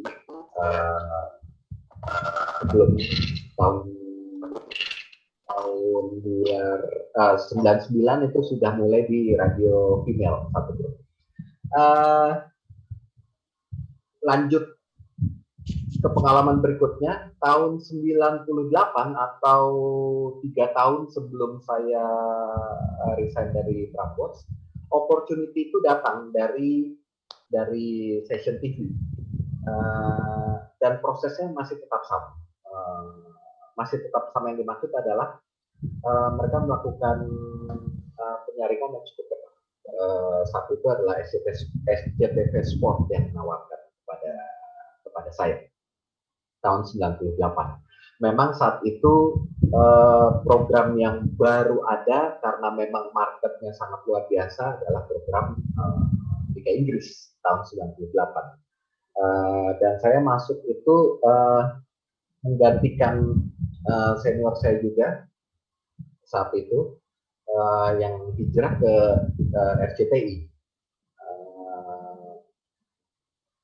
Dari 98 kemudian saya tidak saja menghandle program sepak bola di SCTV, tapi saya masuk dan tidak saja hanya Liga Inggris, tapi masuk ke liga lokal. Saat itu adalah eranya Liga Indonesia yang namanya itu Indonesia Super League. Liga Super Indonesia, sponsornya kalau saya tidak salah itu Bank Mandiri, dan juga ada brand Extra Joss yang masuk untuk 16. Di akhir tahun 2000 atau di akhir tahun saya bersama SCTV Sport, itu program tinju kembali ingin dinaikkan. Kenapa? Karena stasiun TV tempat Mbak Rini itu yaitu TVRI kala itu menjadi satu-satunya market leader untuk produk program tayangan tinju, dan itu lokal. Tapi TVRI itu mendevelop program tinju dengan cukup matang sehingga community itu terbentuk, market juga terbentuk, sehingga antara awareness dan juga komersial itu ngeblend. Dan TVRI itu ada lawan, nggak ada lawannya saat itu. Akhirnya TV-TV swasta mencoba meng-create sebagai pembanding dari program tinju yang dibikin oleh TVRI kala itu. Dan SCTV juga memulainya.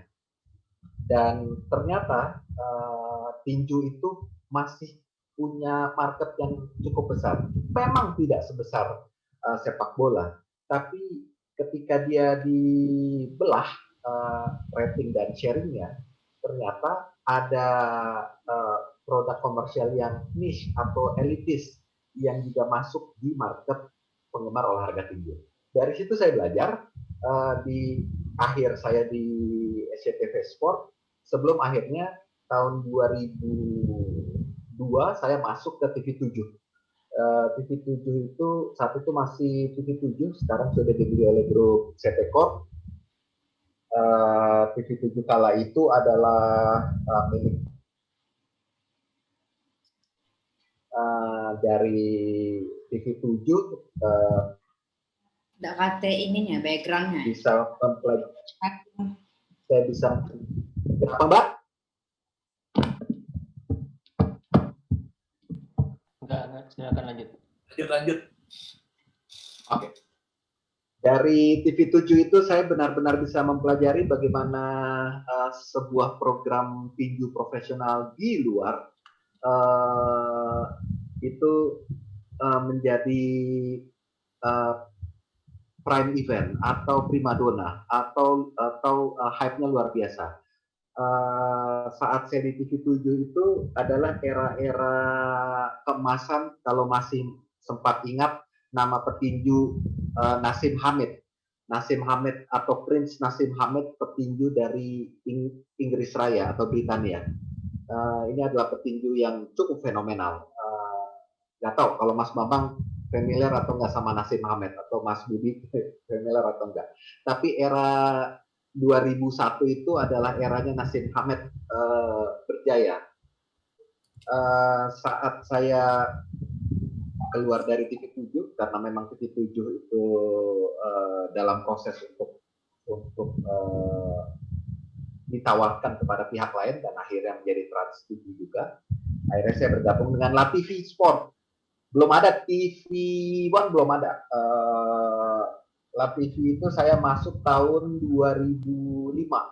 Itu saat yang sama akhirnya saya di hire atau saya sempat masuk bergabung dengan agensinya PSSI. Jadi PSSI itu punya agensi Persatuan Sepak Bola Seluruh Indonesia, itu namanya Geraha Indi Sport atau disingkat GIS.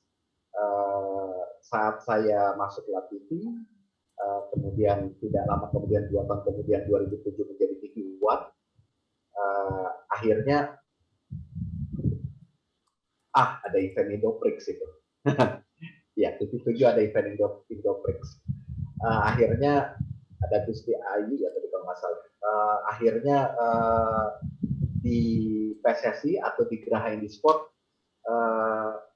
peluang untuk bisa memperbesar networking tentunya sebagai broadcaster atau sebagai penyiar TV dan radio saat itu juga semakin besar.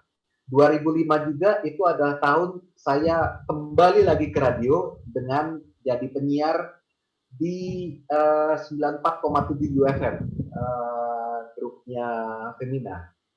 Mungkin sekarang 94,7 UFM sudah berpindah kepemilikan, saya kurang paham juga. Tapi yang pasti untuk channel gelombangnya 94,7 UFM masih ada dan masih mengudara. Tapi ada siapa di balik 94,7 UFM sekarang saya tidak paham. Tapi yang saya ingat karena waktu itu 94,7 UFM baru diakuisisi atau baru dibeli oleh Femina Group. Tadinya 94,7 itu adalah dimiliki oleh Sengasek, namun gagal. konsep radionya saat itu ingin head to head di cluster atau di market anak muda. Kalau Mas Budi dan Mas Bambang pasti masih ingat, karena orang radio juga, grupnya Seng Asek itu meng-create radio anak muda dengan ngebakar beat yang sangat luar biasa. Itu menjadi radio pertama, radio baru, dan yang pertama yang baru mengudara dan langsung ngebagi-bagi kuis, kalau saya tidak salah itu sampai senilai 1 miliar rupiah saat itu. Dalam hati sih what a waste ya, what a wasting, tapi ya sudahlah, itu dilakukan. Tapi nasibnya nggak lama, akhirnya 94,7 itu tidak bisa menahan gempuran dari yang punya market anak muda saat itu, yaitu Music City, betul. Betul sekali, Music City.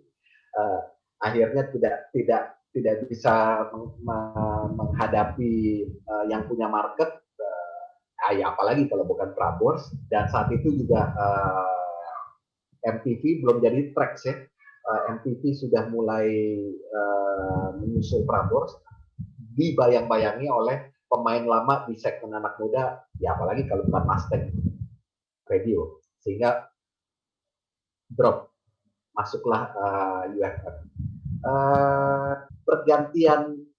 Pergantian segmen ini memberikan juga pengalaman yang luar biasa bagi saya, ketika mindset dari radio dengan konsep anak muda seperti Prambors berpindah dengan mindset radio dengan konsep market yang wanita. Kalau kita menyebutnya dulu di Femina Group, marketnya itu ngebelah, tidak setua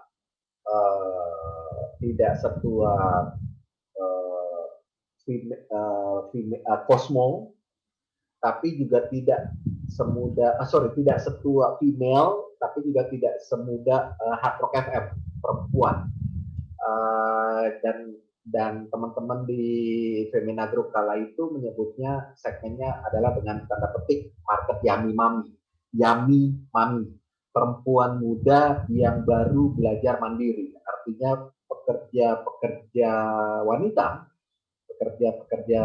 yang baru masuk di awal, dan atau para ibu muda yang baru berumah tangga atau baru memiliki satu anak. Itu adalah market clusternya. Ini jelas merubah konsep dan merubah mindset, dan ini tidak bisa sendirian. Ini sudah berkonsep, sehingga kalau dikatakan sebagai penyiar, kebutuhannya sekali lagi kita bicara kebutuhan sebagai penyiar radio, jelas akan berbeda dengan saat kita menjadi penyiar TV. Penyiar TV pun ada lagi, menjadi penyiar TV untuk program berita, menjadi penyiar TV untuk program-program lifestyle seperti yang tadi Mbak Rini sudah perlihatkan, contohnya Itrop dan juga siapa tadi, si Teteh, Hard Rock FM, atau penyiar TV olahraga. Ini jelas berbeda. Kemampuan dasar atau soft skill tadi sudah Mbak Rini sampaikan, dan itu masih berlaku untuk hari ini. Saya menyebutnya bahwa broadcaster atau penyiar itu adalah satu profesi yang menjadi bagian dari rumah besarnya, yaitu pembicara publik atau public speaker. Dan sebagai pembicara yang berada di ruang publik atau sebagai public speaker, maka broadcaster atau seorang penyiar ini harus sudah matang dengan kemampuan atau skill dasarnya atau soft skill-nya. Soft skill-nya itu jelas terbentuk dari, jujur aja, yang paling dasar itu berhubungan dengan psikologi. Jadi udah udah paling sahih kalau Mbak Rini tadi sudah memberikan gambaran.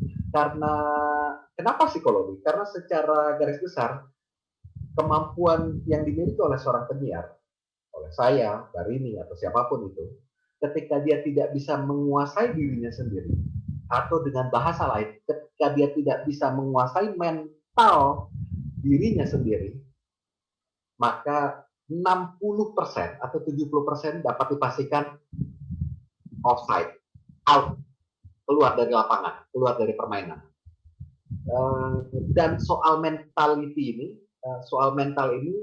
ini berkaitan erat, boleh percaya boleh tidak, tapi dari sekian banyak pelatihan, training ataupun pembinaan coaching yang saya lakukan, soal mentality ini berkaitan dengan apa yang sering diberikan sebagai materi dari pemberdayaan isi kepala atau otak oleh Mas Bambang di NLC.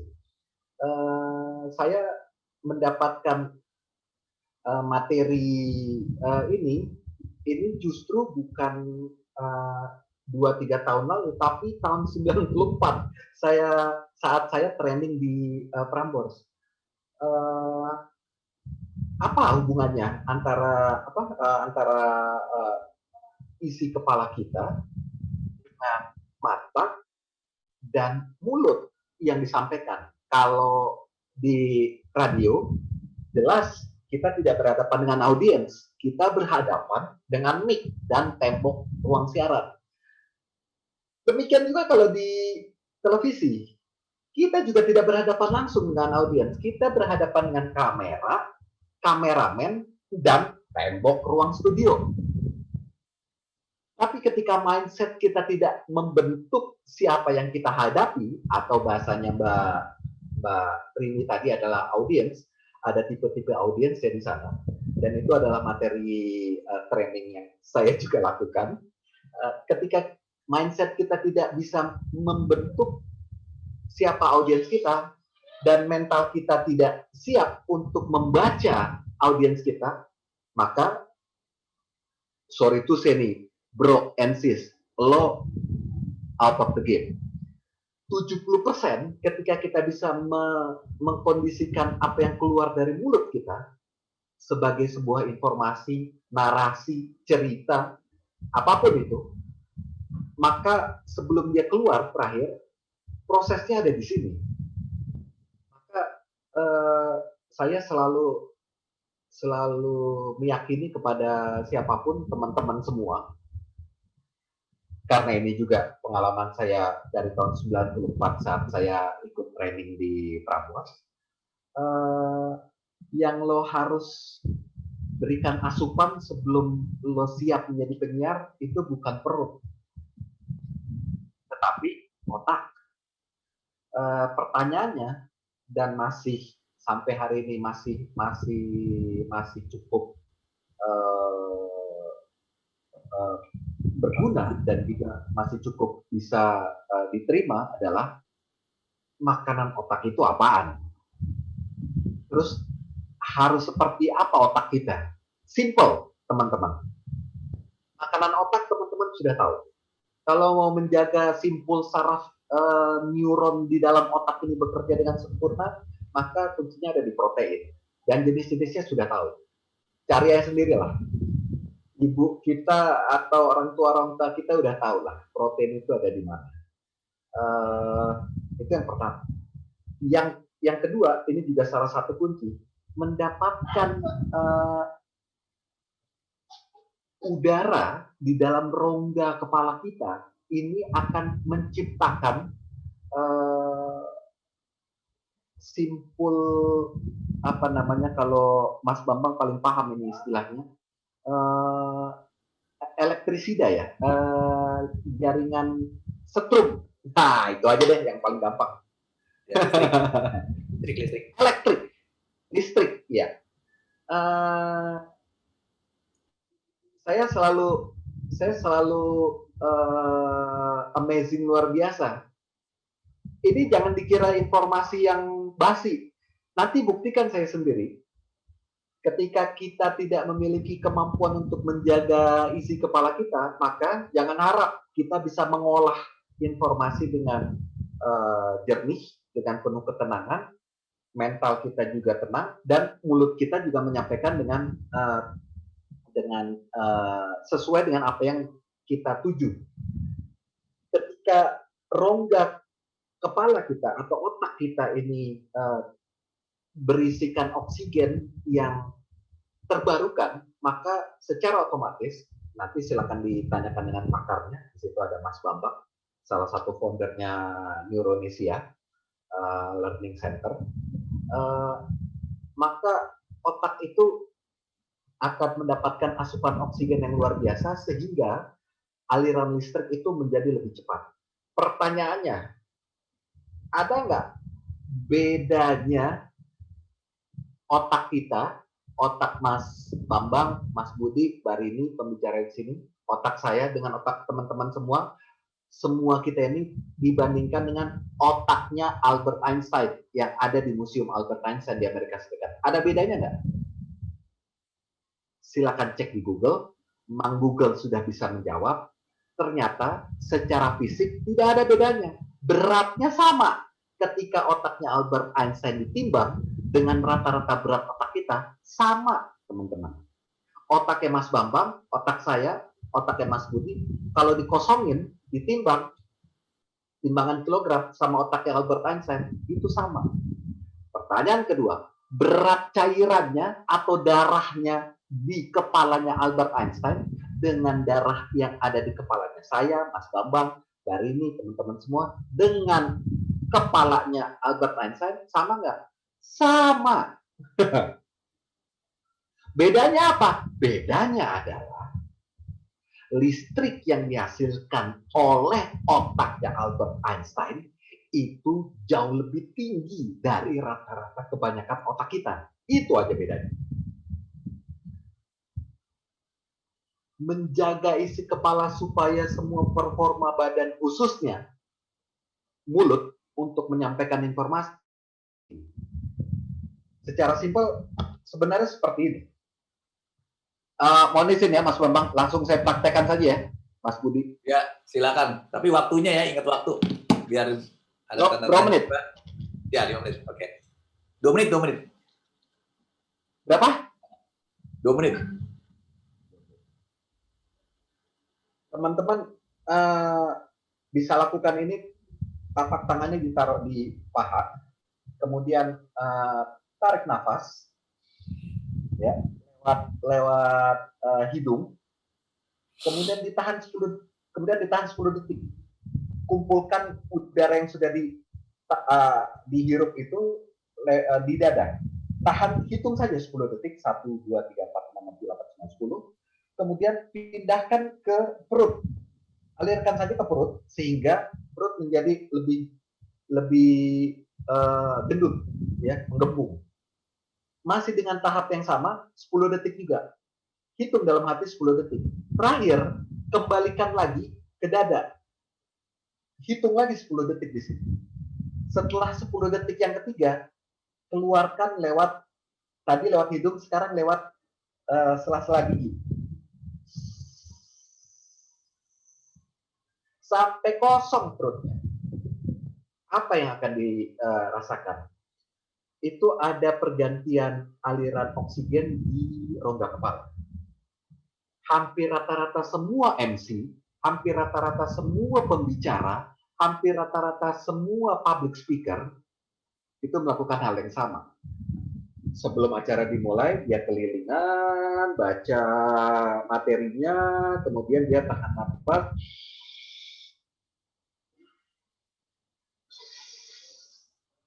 Seperti itu kira-kira. Adakah efeknya? Ada. Luar biasanya adalah tergantikannya oksigen yang baru saat itu juga. Oksigen yang baru memicu rangsangan yang luar biasa terhadap simpul saraf kita untuk bekerja. Mau dalam kondisi capek seperti apapun, saya ini pengalaman. Saya pernah di TV One Jam 7 pagi saya siaran sepak bola MLS, Liga Amerika Serikat. Kemudian sore sekitar jam 4 sore itu saya siaran pertandingan klasik, jadi Arsenal Channel. Kemudian jam 10 malam, jam 11 malam sampai jam 1 pagi itu saya lanjut dengan siaran live. Besoknya juga sama, jam 7 pagi saya sudah standby lagi. Itu dalam kondisi stamina yang tidak kita jaga, itu konsentrasi si kepala bisa buyar. Mbak Rini pasti paham sekali kalau udah dengan ritme kerja penyiar atau broadcaster. Menjaga fisik itu yang kita jaga bukan cuma menjaga makan atau asupan di dalam perut kita, tapi bagi seorang penyiar atau broadcaster, isi kepala kita yang harus kita jaga. Karena ketika kita sudah bisa menguasai isi kepala kita, memberikan asupan yang cukup, kemudian juga bisa mengetahui teknik mendapatkan oksigen yang baik untuk otak kita, maka secara mentalitas kita sudah siap. Kaitannya mulut ini nggak akan ribet. Ada banyak teori untuk senam mulut yang bisa teman-teman lakukan. Ada banyak petunjuknya. Di YouTube channel juga demikian. Saya pun juga demikian. Pelatih-pelatih, trainer, public speaker lainnya juga menyampaikan hal yang sama. Mau senam mulut, mau apapun itu. Kemudian jangan lupa juga ada teknik humming atau suara perut. Mbak Rini tadi sudah berikan sebagai contoh. Suara saya hari ini seperti ini karena proses pembiasaan. Kenapa? Ya karena Mbak Rini sudah terbiasa menjadi seorang penyiar yang menggunakan suara perut, bukan suara tenggorokan. Kalau kita pakai suara tenggorokan, 1 jam juga udah rontok badan karena capek. Tapi kalau pakai suara perut, seperti yang Mbak Rini lakukan, apa yang saya sudah biasakan, mau diajak ngobrol atau memberikan materi sampai 3 jam, 4 jam, 5 jam, pakai suara perut, gak ada masalah. Tapi balik lagi, ketika kita sudah bisa mengontrol isi kepala kita dengan teknik pernapasan, ataupun suara perut, atau teknik humming, itu ada teori yang atau praktek yang terpisah untuk menemukan humming. Humming itu adanya bisa di belakang sini.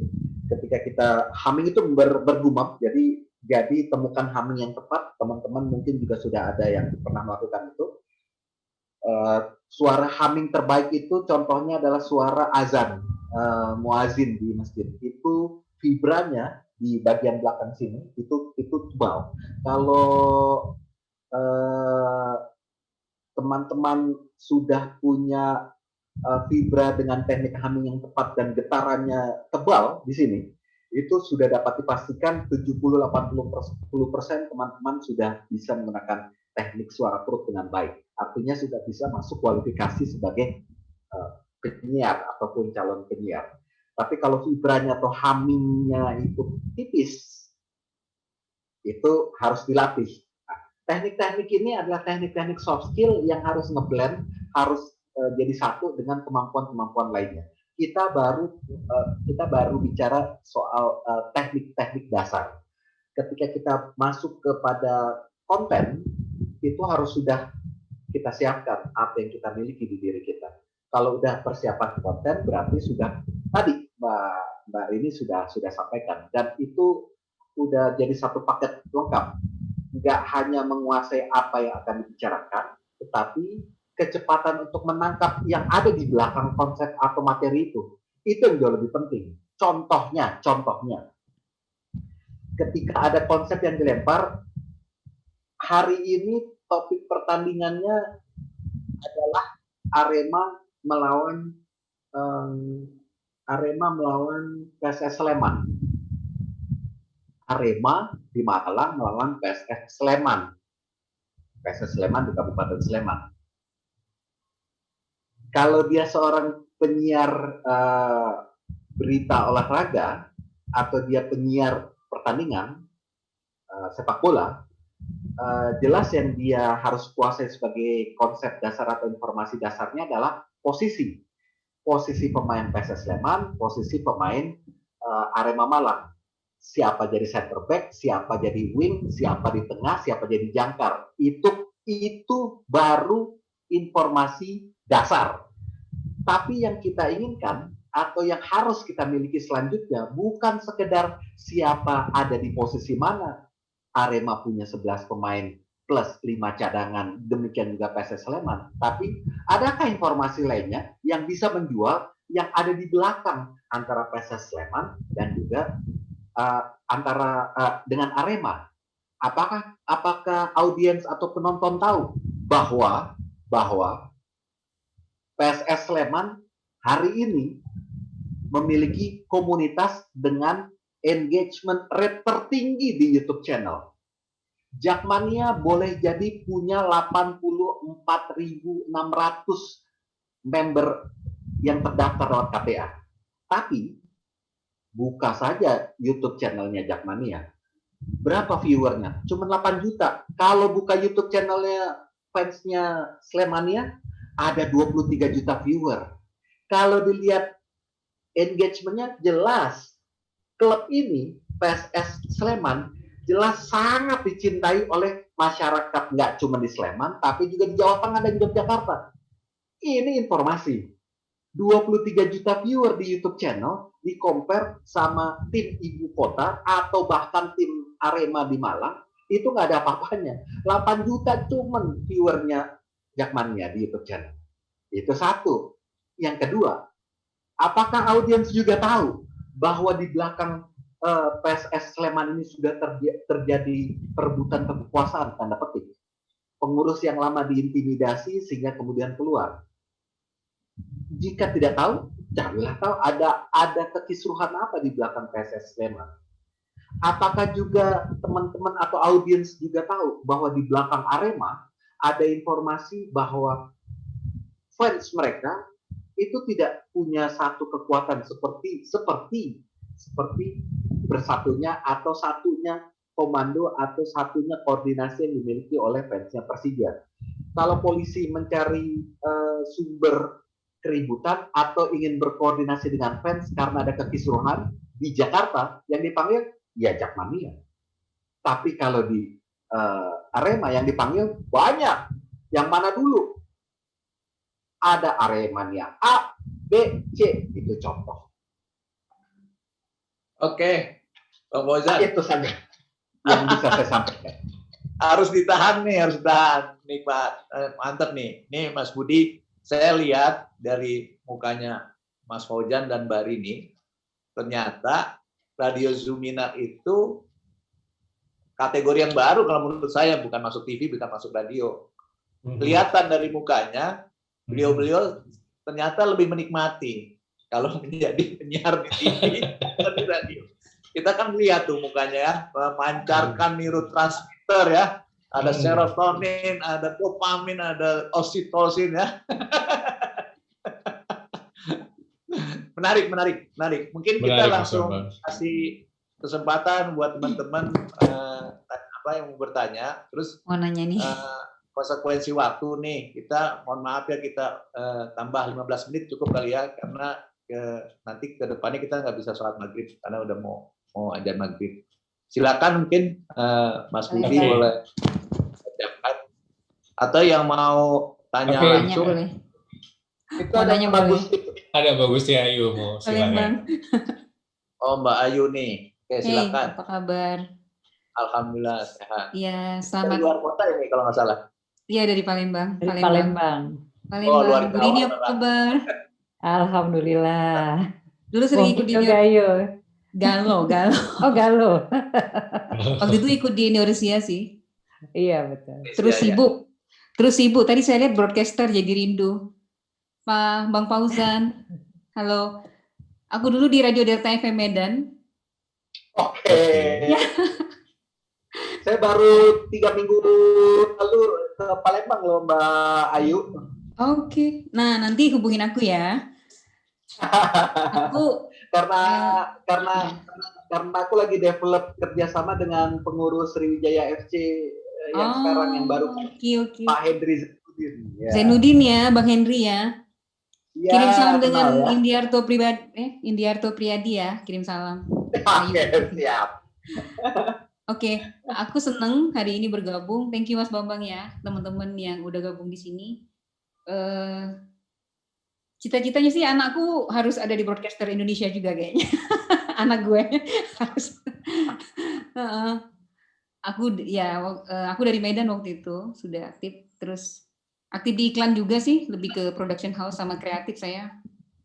Nggak terlalu banyak di depan layar. Sama waktu itu pernah ada kerjasama dengan TV One, nonton bareng ya Piala Dunia. Iya di Palembang, sama produksi beberapa produksi dari Metro TV dan TV One ada juga sih. Rata-rata Bang Indiarto sih yang paling sering ini connecting sama aku. Ya. Sama suka ngasih iklan. Aku orang iklan juga, jadi sering ngasih iklan. Thank you banget nih, karena waktunya udah habis, aku pengen sharing aja. Next time mungkin bisa silaturahmi lagi. Mas Bambang, thank you. Ya, sama-sama. Oke, sama-sama. Oke. Mungkin ada yang lain? Pertanyaan, kalau tadi bukan bertanya berarti ya. Tapi Iya, nggak apa-apa. ada aja. Say hi ya. Hello, apa memang disitulah perbedaannya. Tadi Jumiran memang santai. Yang lain mungkin ada yang mau bertanya, Mas Budi?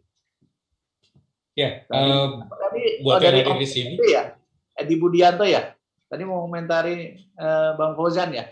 Silakan. Kalau ada komentarnya, katanya tadi terkait bahasannya Om Fauzan perlu diklarifikasi, monggo. Masih ada? Nah, tuh. Om EDB masih sambil kerja dia biasanya. Om Edi. Ya, dia masih standby tapi kayaknya belum siap buat ngobrol langsung ya. Ya, masih di mute, kamera ditutup. Mungkin yang lain boleh, silakan. Oke. Saya kalau sambil nunggu yang lain ya, mau bertanya, tadi kita udah ngomong ya, jadi memang benar, terima kasih banyak nih sekarang Mbak Rini, Mas Fauzan gitu ya, ngasih knowledge, sharing,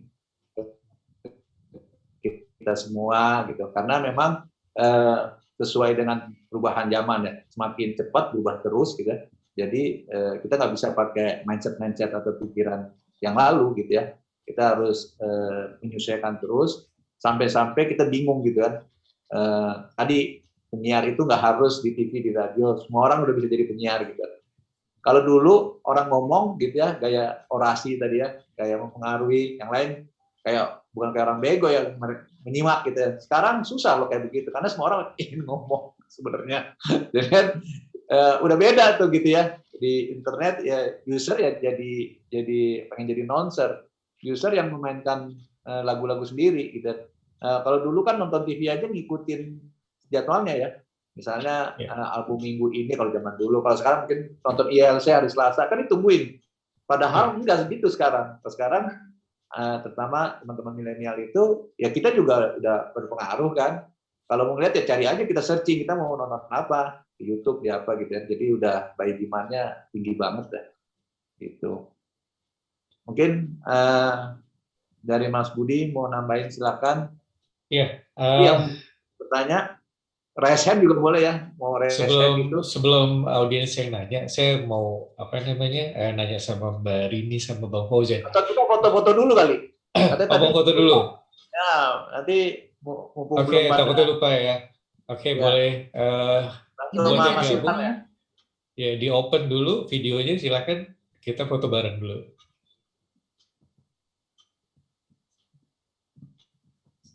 Oke, ada Dian Manohara, ada Dwi Astuti, ada Ayu Kamarati, Adi Takwa. Oh, ini Mas Adi Takwa ya. Oke. Kayaknya banyak penyiar nih kayak Mbak Ayu tadi. Ayu Kamarati penyiar TV TVRI kalau nggak salah ya. Iya, betul. Oke, ada Mbak Rahmi Hidayati, ada Putri Ananda. Mungkin kan. Oke, Mas Ilham silakan dibantu. Mbak Farin, Ripka Ginting, Rahmi Hidayati, silakan kalau buka kameranya. Mas Edi, Khairul Andono, Faisal, Mbak Dwi Astuti, wah di sinyal saya nih, Dwi Astuti. Klien kita dulu tuh di Indosat 12, Dwi Astuti.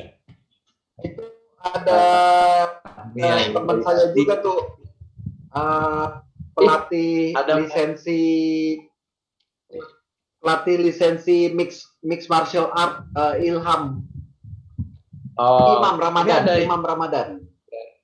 Ada teman kita nih, teman Indonesia nih, Mbak Pipit. Iya, Mbak baru Pipit masuk. Mantap.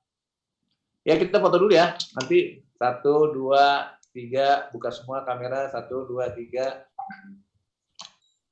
1, 2, 3. Silakan. Mbak Pipit mungkin mau kasih komentar, silakan.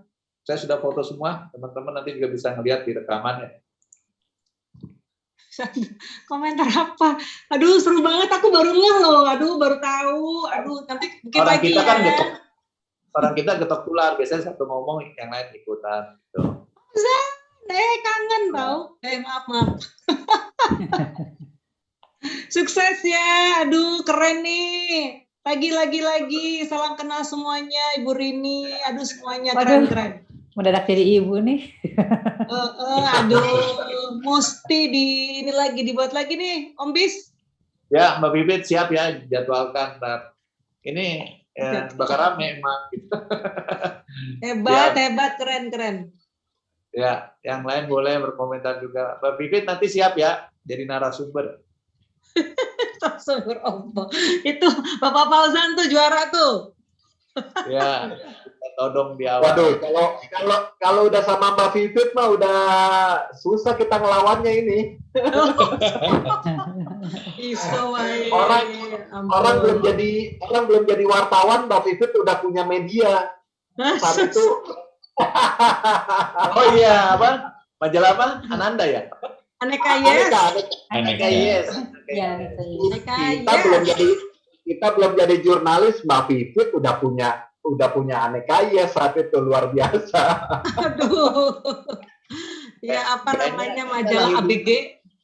Kayaknya lahir di mesin cetak kayaknya. Iya. Majalah Aneka Yes. Apalagi sekarang Mbak Vivit udah mau nyelesain program doktoral. Udah doktor atau udah ada lagi? Alhamdulillah udah ada bukunya, makanya akan diminta jadi narasumber. Udah ada bukunya udah banyak. Ya. Amin. Terima kasih. Mohon maaf aku belum bisa video, lawang aku habis nyapu ngepel Ya. Habis nyapu ngepel, habis jemur pakaian, wes pokoknya nggak keruan, jadi aku nggak pede nih pakai video. Kan judulnya juga radio Zoominar, Mbak. Radio Zoominar kalau ada gambar tuh bonus. Radio tadinya nggak ada gambar kok. Hebat ini. Aduh, bapak-bapak, ibu-ibu, teman-teman, salam kenal semuanya. Senang sekali. Aduh, Ibu Gusti Ayu, aduh senang sekali. Hari ini di Instagram saya unggah. Bacaannya guys, gila. Terima kasih. Kita punya event Oriental Look tiap tahun. Nah, jadi tadi hari ini pagi-pagi tadi saya mengunggah event Oriental Look kayak cover girl, cover boy, top guest gitu-gitu ya. Cuma ini Oriental Look. Aduh, seru banget ya, hebat ini semua. Tepuk tangan ya. Terima kasih Mbak Bibit. Iya, tapi sayang sekali ya. Hebat. Ya, waktu kita sangat terbatas ya hari ini. Pak Usman itu di Jepang apa nih? Coba pengen dengar, kayaknya menyampaikan sesuatu. Silakan. Halo Mas Bambang. Ya, sekarang lagi di Jepang memang. Salam kenal buat teman-teman semuanya. Salam kenal juga. Ini mendengarkan dari Bu Rini, dari Pak Fauzan. Terima kasih, dapat ilmu luar biasa hari ini saya. Terima kasih sekali. Terima kasih Mas Usman. Terima kasih Mas. Nanti teman-teman kalau mau meneruskan diskusi, kita ada WhatsApp grupnya yang sudah disiapkan. Nanti tinggal diklik aja, nanti join langsung gitu, kira-kira seperti itu. Nah, kalau dari bahasan saya tadi, kalau misalnya diminta pendapat ya, Mas Fauzan dan Mbak Rini itu, mencerminkan dari sosok broadcaster, memang orang-orang media itu memang lebih dulu gitu, lebih belajar banyak tentang manusia ya. Tadi kita lihat advance mereka ya, gitu ya. Mungkin memang mudah-mudahan nanti lewat Barini, Mas Fauzan menularkan penyiar-penyiar lainnya gitu, karena sekarang kan applied neuroscience itu udah jauh ke depan ya. Jadi sama sepertinya nih ada cerita yang ketemu seorang profesor itu bilang, saya sudah belajar neuroscience dari tahun 61 atau 63 gitu ya. Saya ingatnya MIT aja bukan neuroscience itu di tahun 83, 85 kalau nggak salah gitu kan. Tapi memang benar, neuroscience juga dari dulu udah ada, tapi perkembangannya cepat sekali gitu loh. Terutama 10-15 tahun terakhir. Ada dua faktor. Pertama karena masalahnya adalah kemajuan teknologi elektro, sehingga dia bisa memotong otak itu lebih detail. Karena kalau otak sudah bisa dipetakan, bisa diukur, bisa improve gitu kan. Yang kedua, mereka justru berkembangnya karena akibat kemajuan sosial media yang berkembang dari komunitas. Kalau komunitas kan enak tuh, semua duduk sejajar, nggak ada yang lebih tahu, pinter. Nah, semua duduk sejajar boleh boleh berdiskusi, dan masing-masing punya field-nya di lapangan yang berbeda, punya kasus yang berbeda-beda. Di situlah terjadi diskusi. Seperti juga konsepnya dari Zoominar, kita setiap sesi itu tidak menyimpulkan siapa benar siapa salah, tapi kita justru ingin memunculkan pemikiran-pemikiran baru gitu loh. Jadi menarik sekali gitu. Kalau misalnya Barini sama Mas Fauzan nanti jadi duta neuroscience di industri penyiaran, ini banyak loh, belum beragam. Tadi yang diobrolin sama Mas Fauzan bener banget, saya kaget loh, Barini udah sampai jauh ke sana, Mas Fauzan udah jauh ke sana juga ya.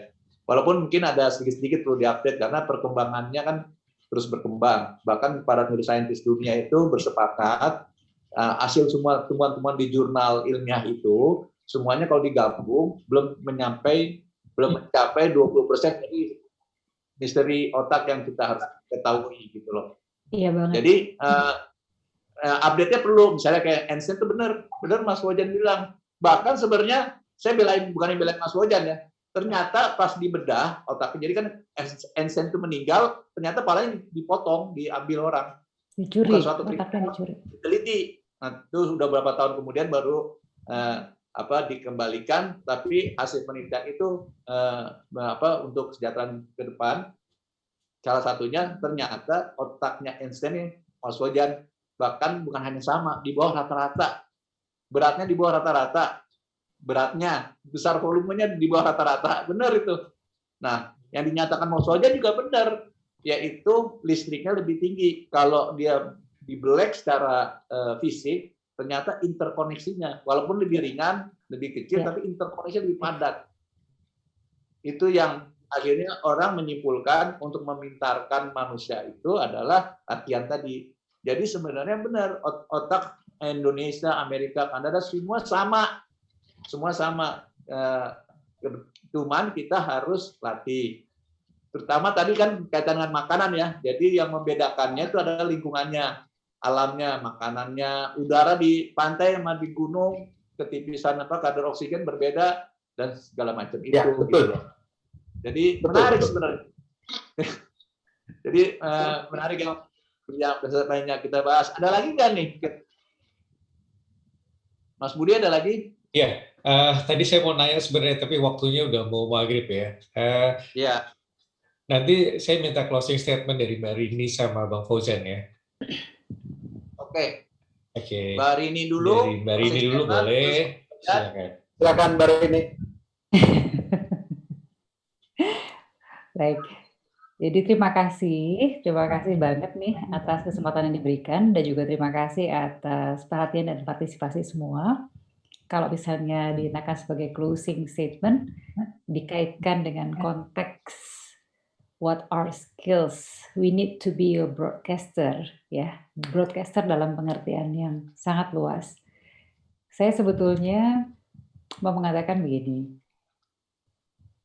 mengutip dari yang saya sampaikan juga di awal, kita sebetulnya mau menjadi apapun, termasuk mau menjadi broadcaster, itu tolong persiapkan diri. Jadi memang kita sudah dipermudah oleh banyak hal, terutama oleh teknologi. Dan juga dengan banjirnya pengetahuan dan informasi, tapi kemudian jangan take it for granted.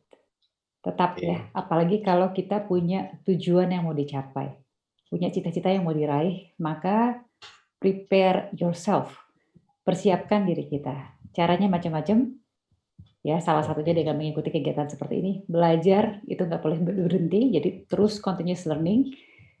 Jadi mau jadi broadcaster atau mau jadi apapun, kita harus mempersiapkan diri, menetapkan tujuan, dan juga menguatkan motivasi atau kalau bahasa agamanya menguatkan iman gitu ya, untuk bisa mencapai yang mau kita raih.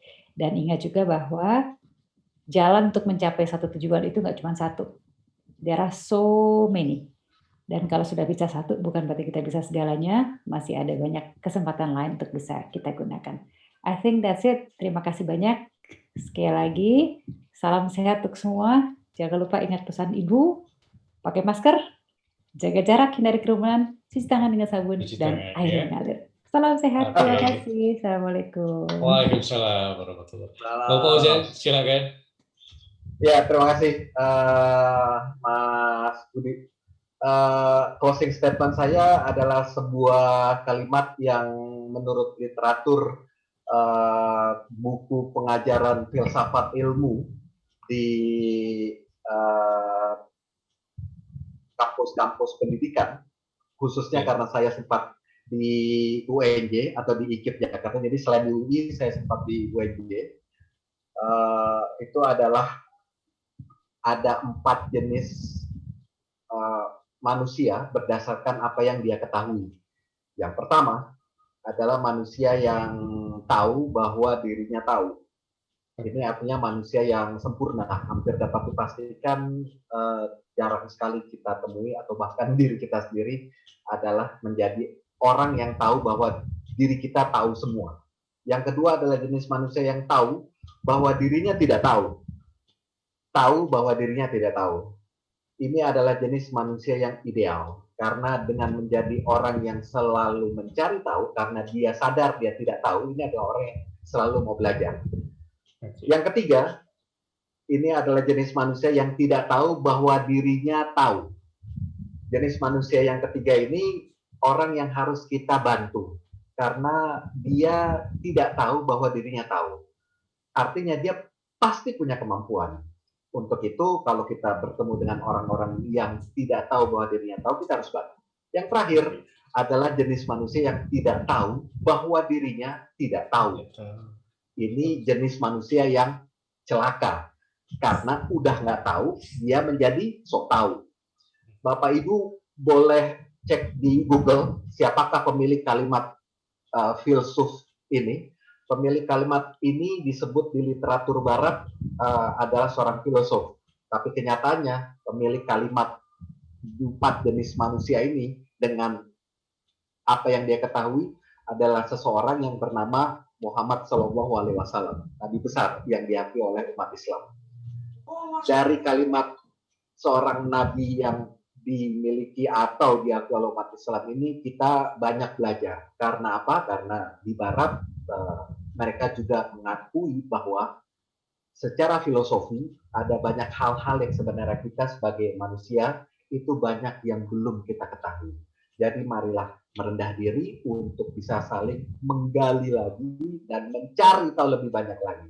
Kalau ingin menjadi seorang broadcaster, maka jangan pernah berhenti dan jangan pernah memberikan limitasi. Saya sudah cukup tahu apa yang saya ketahui.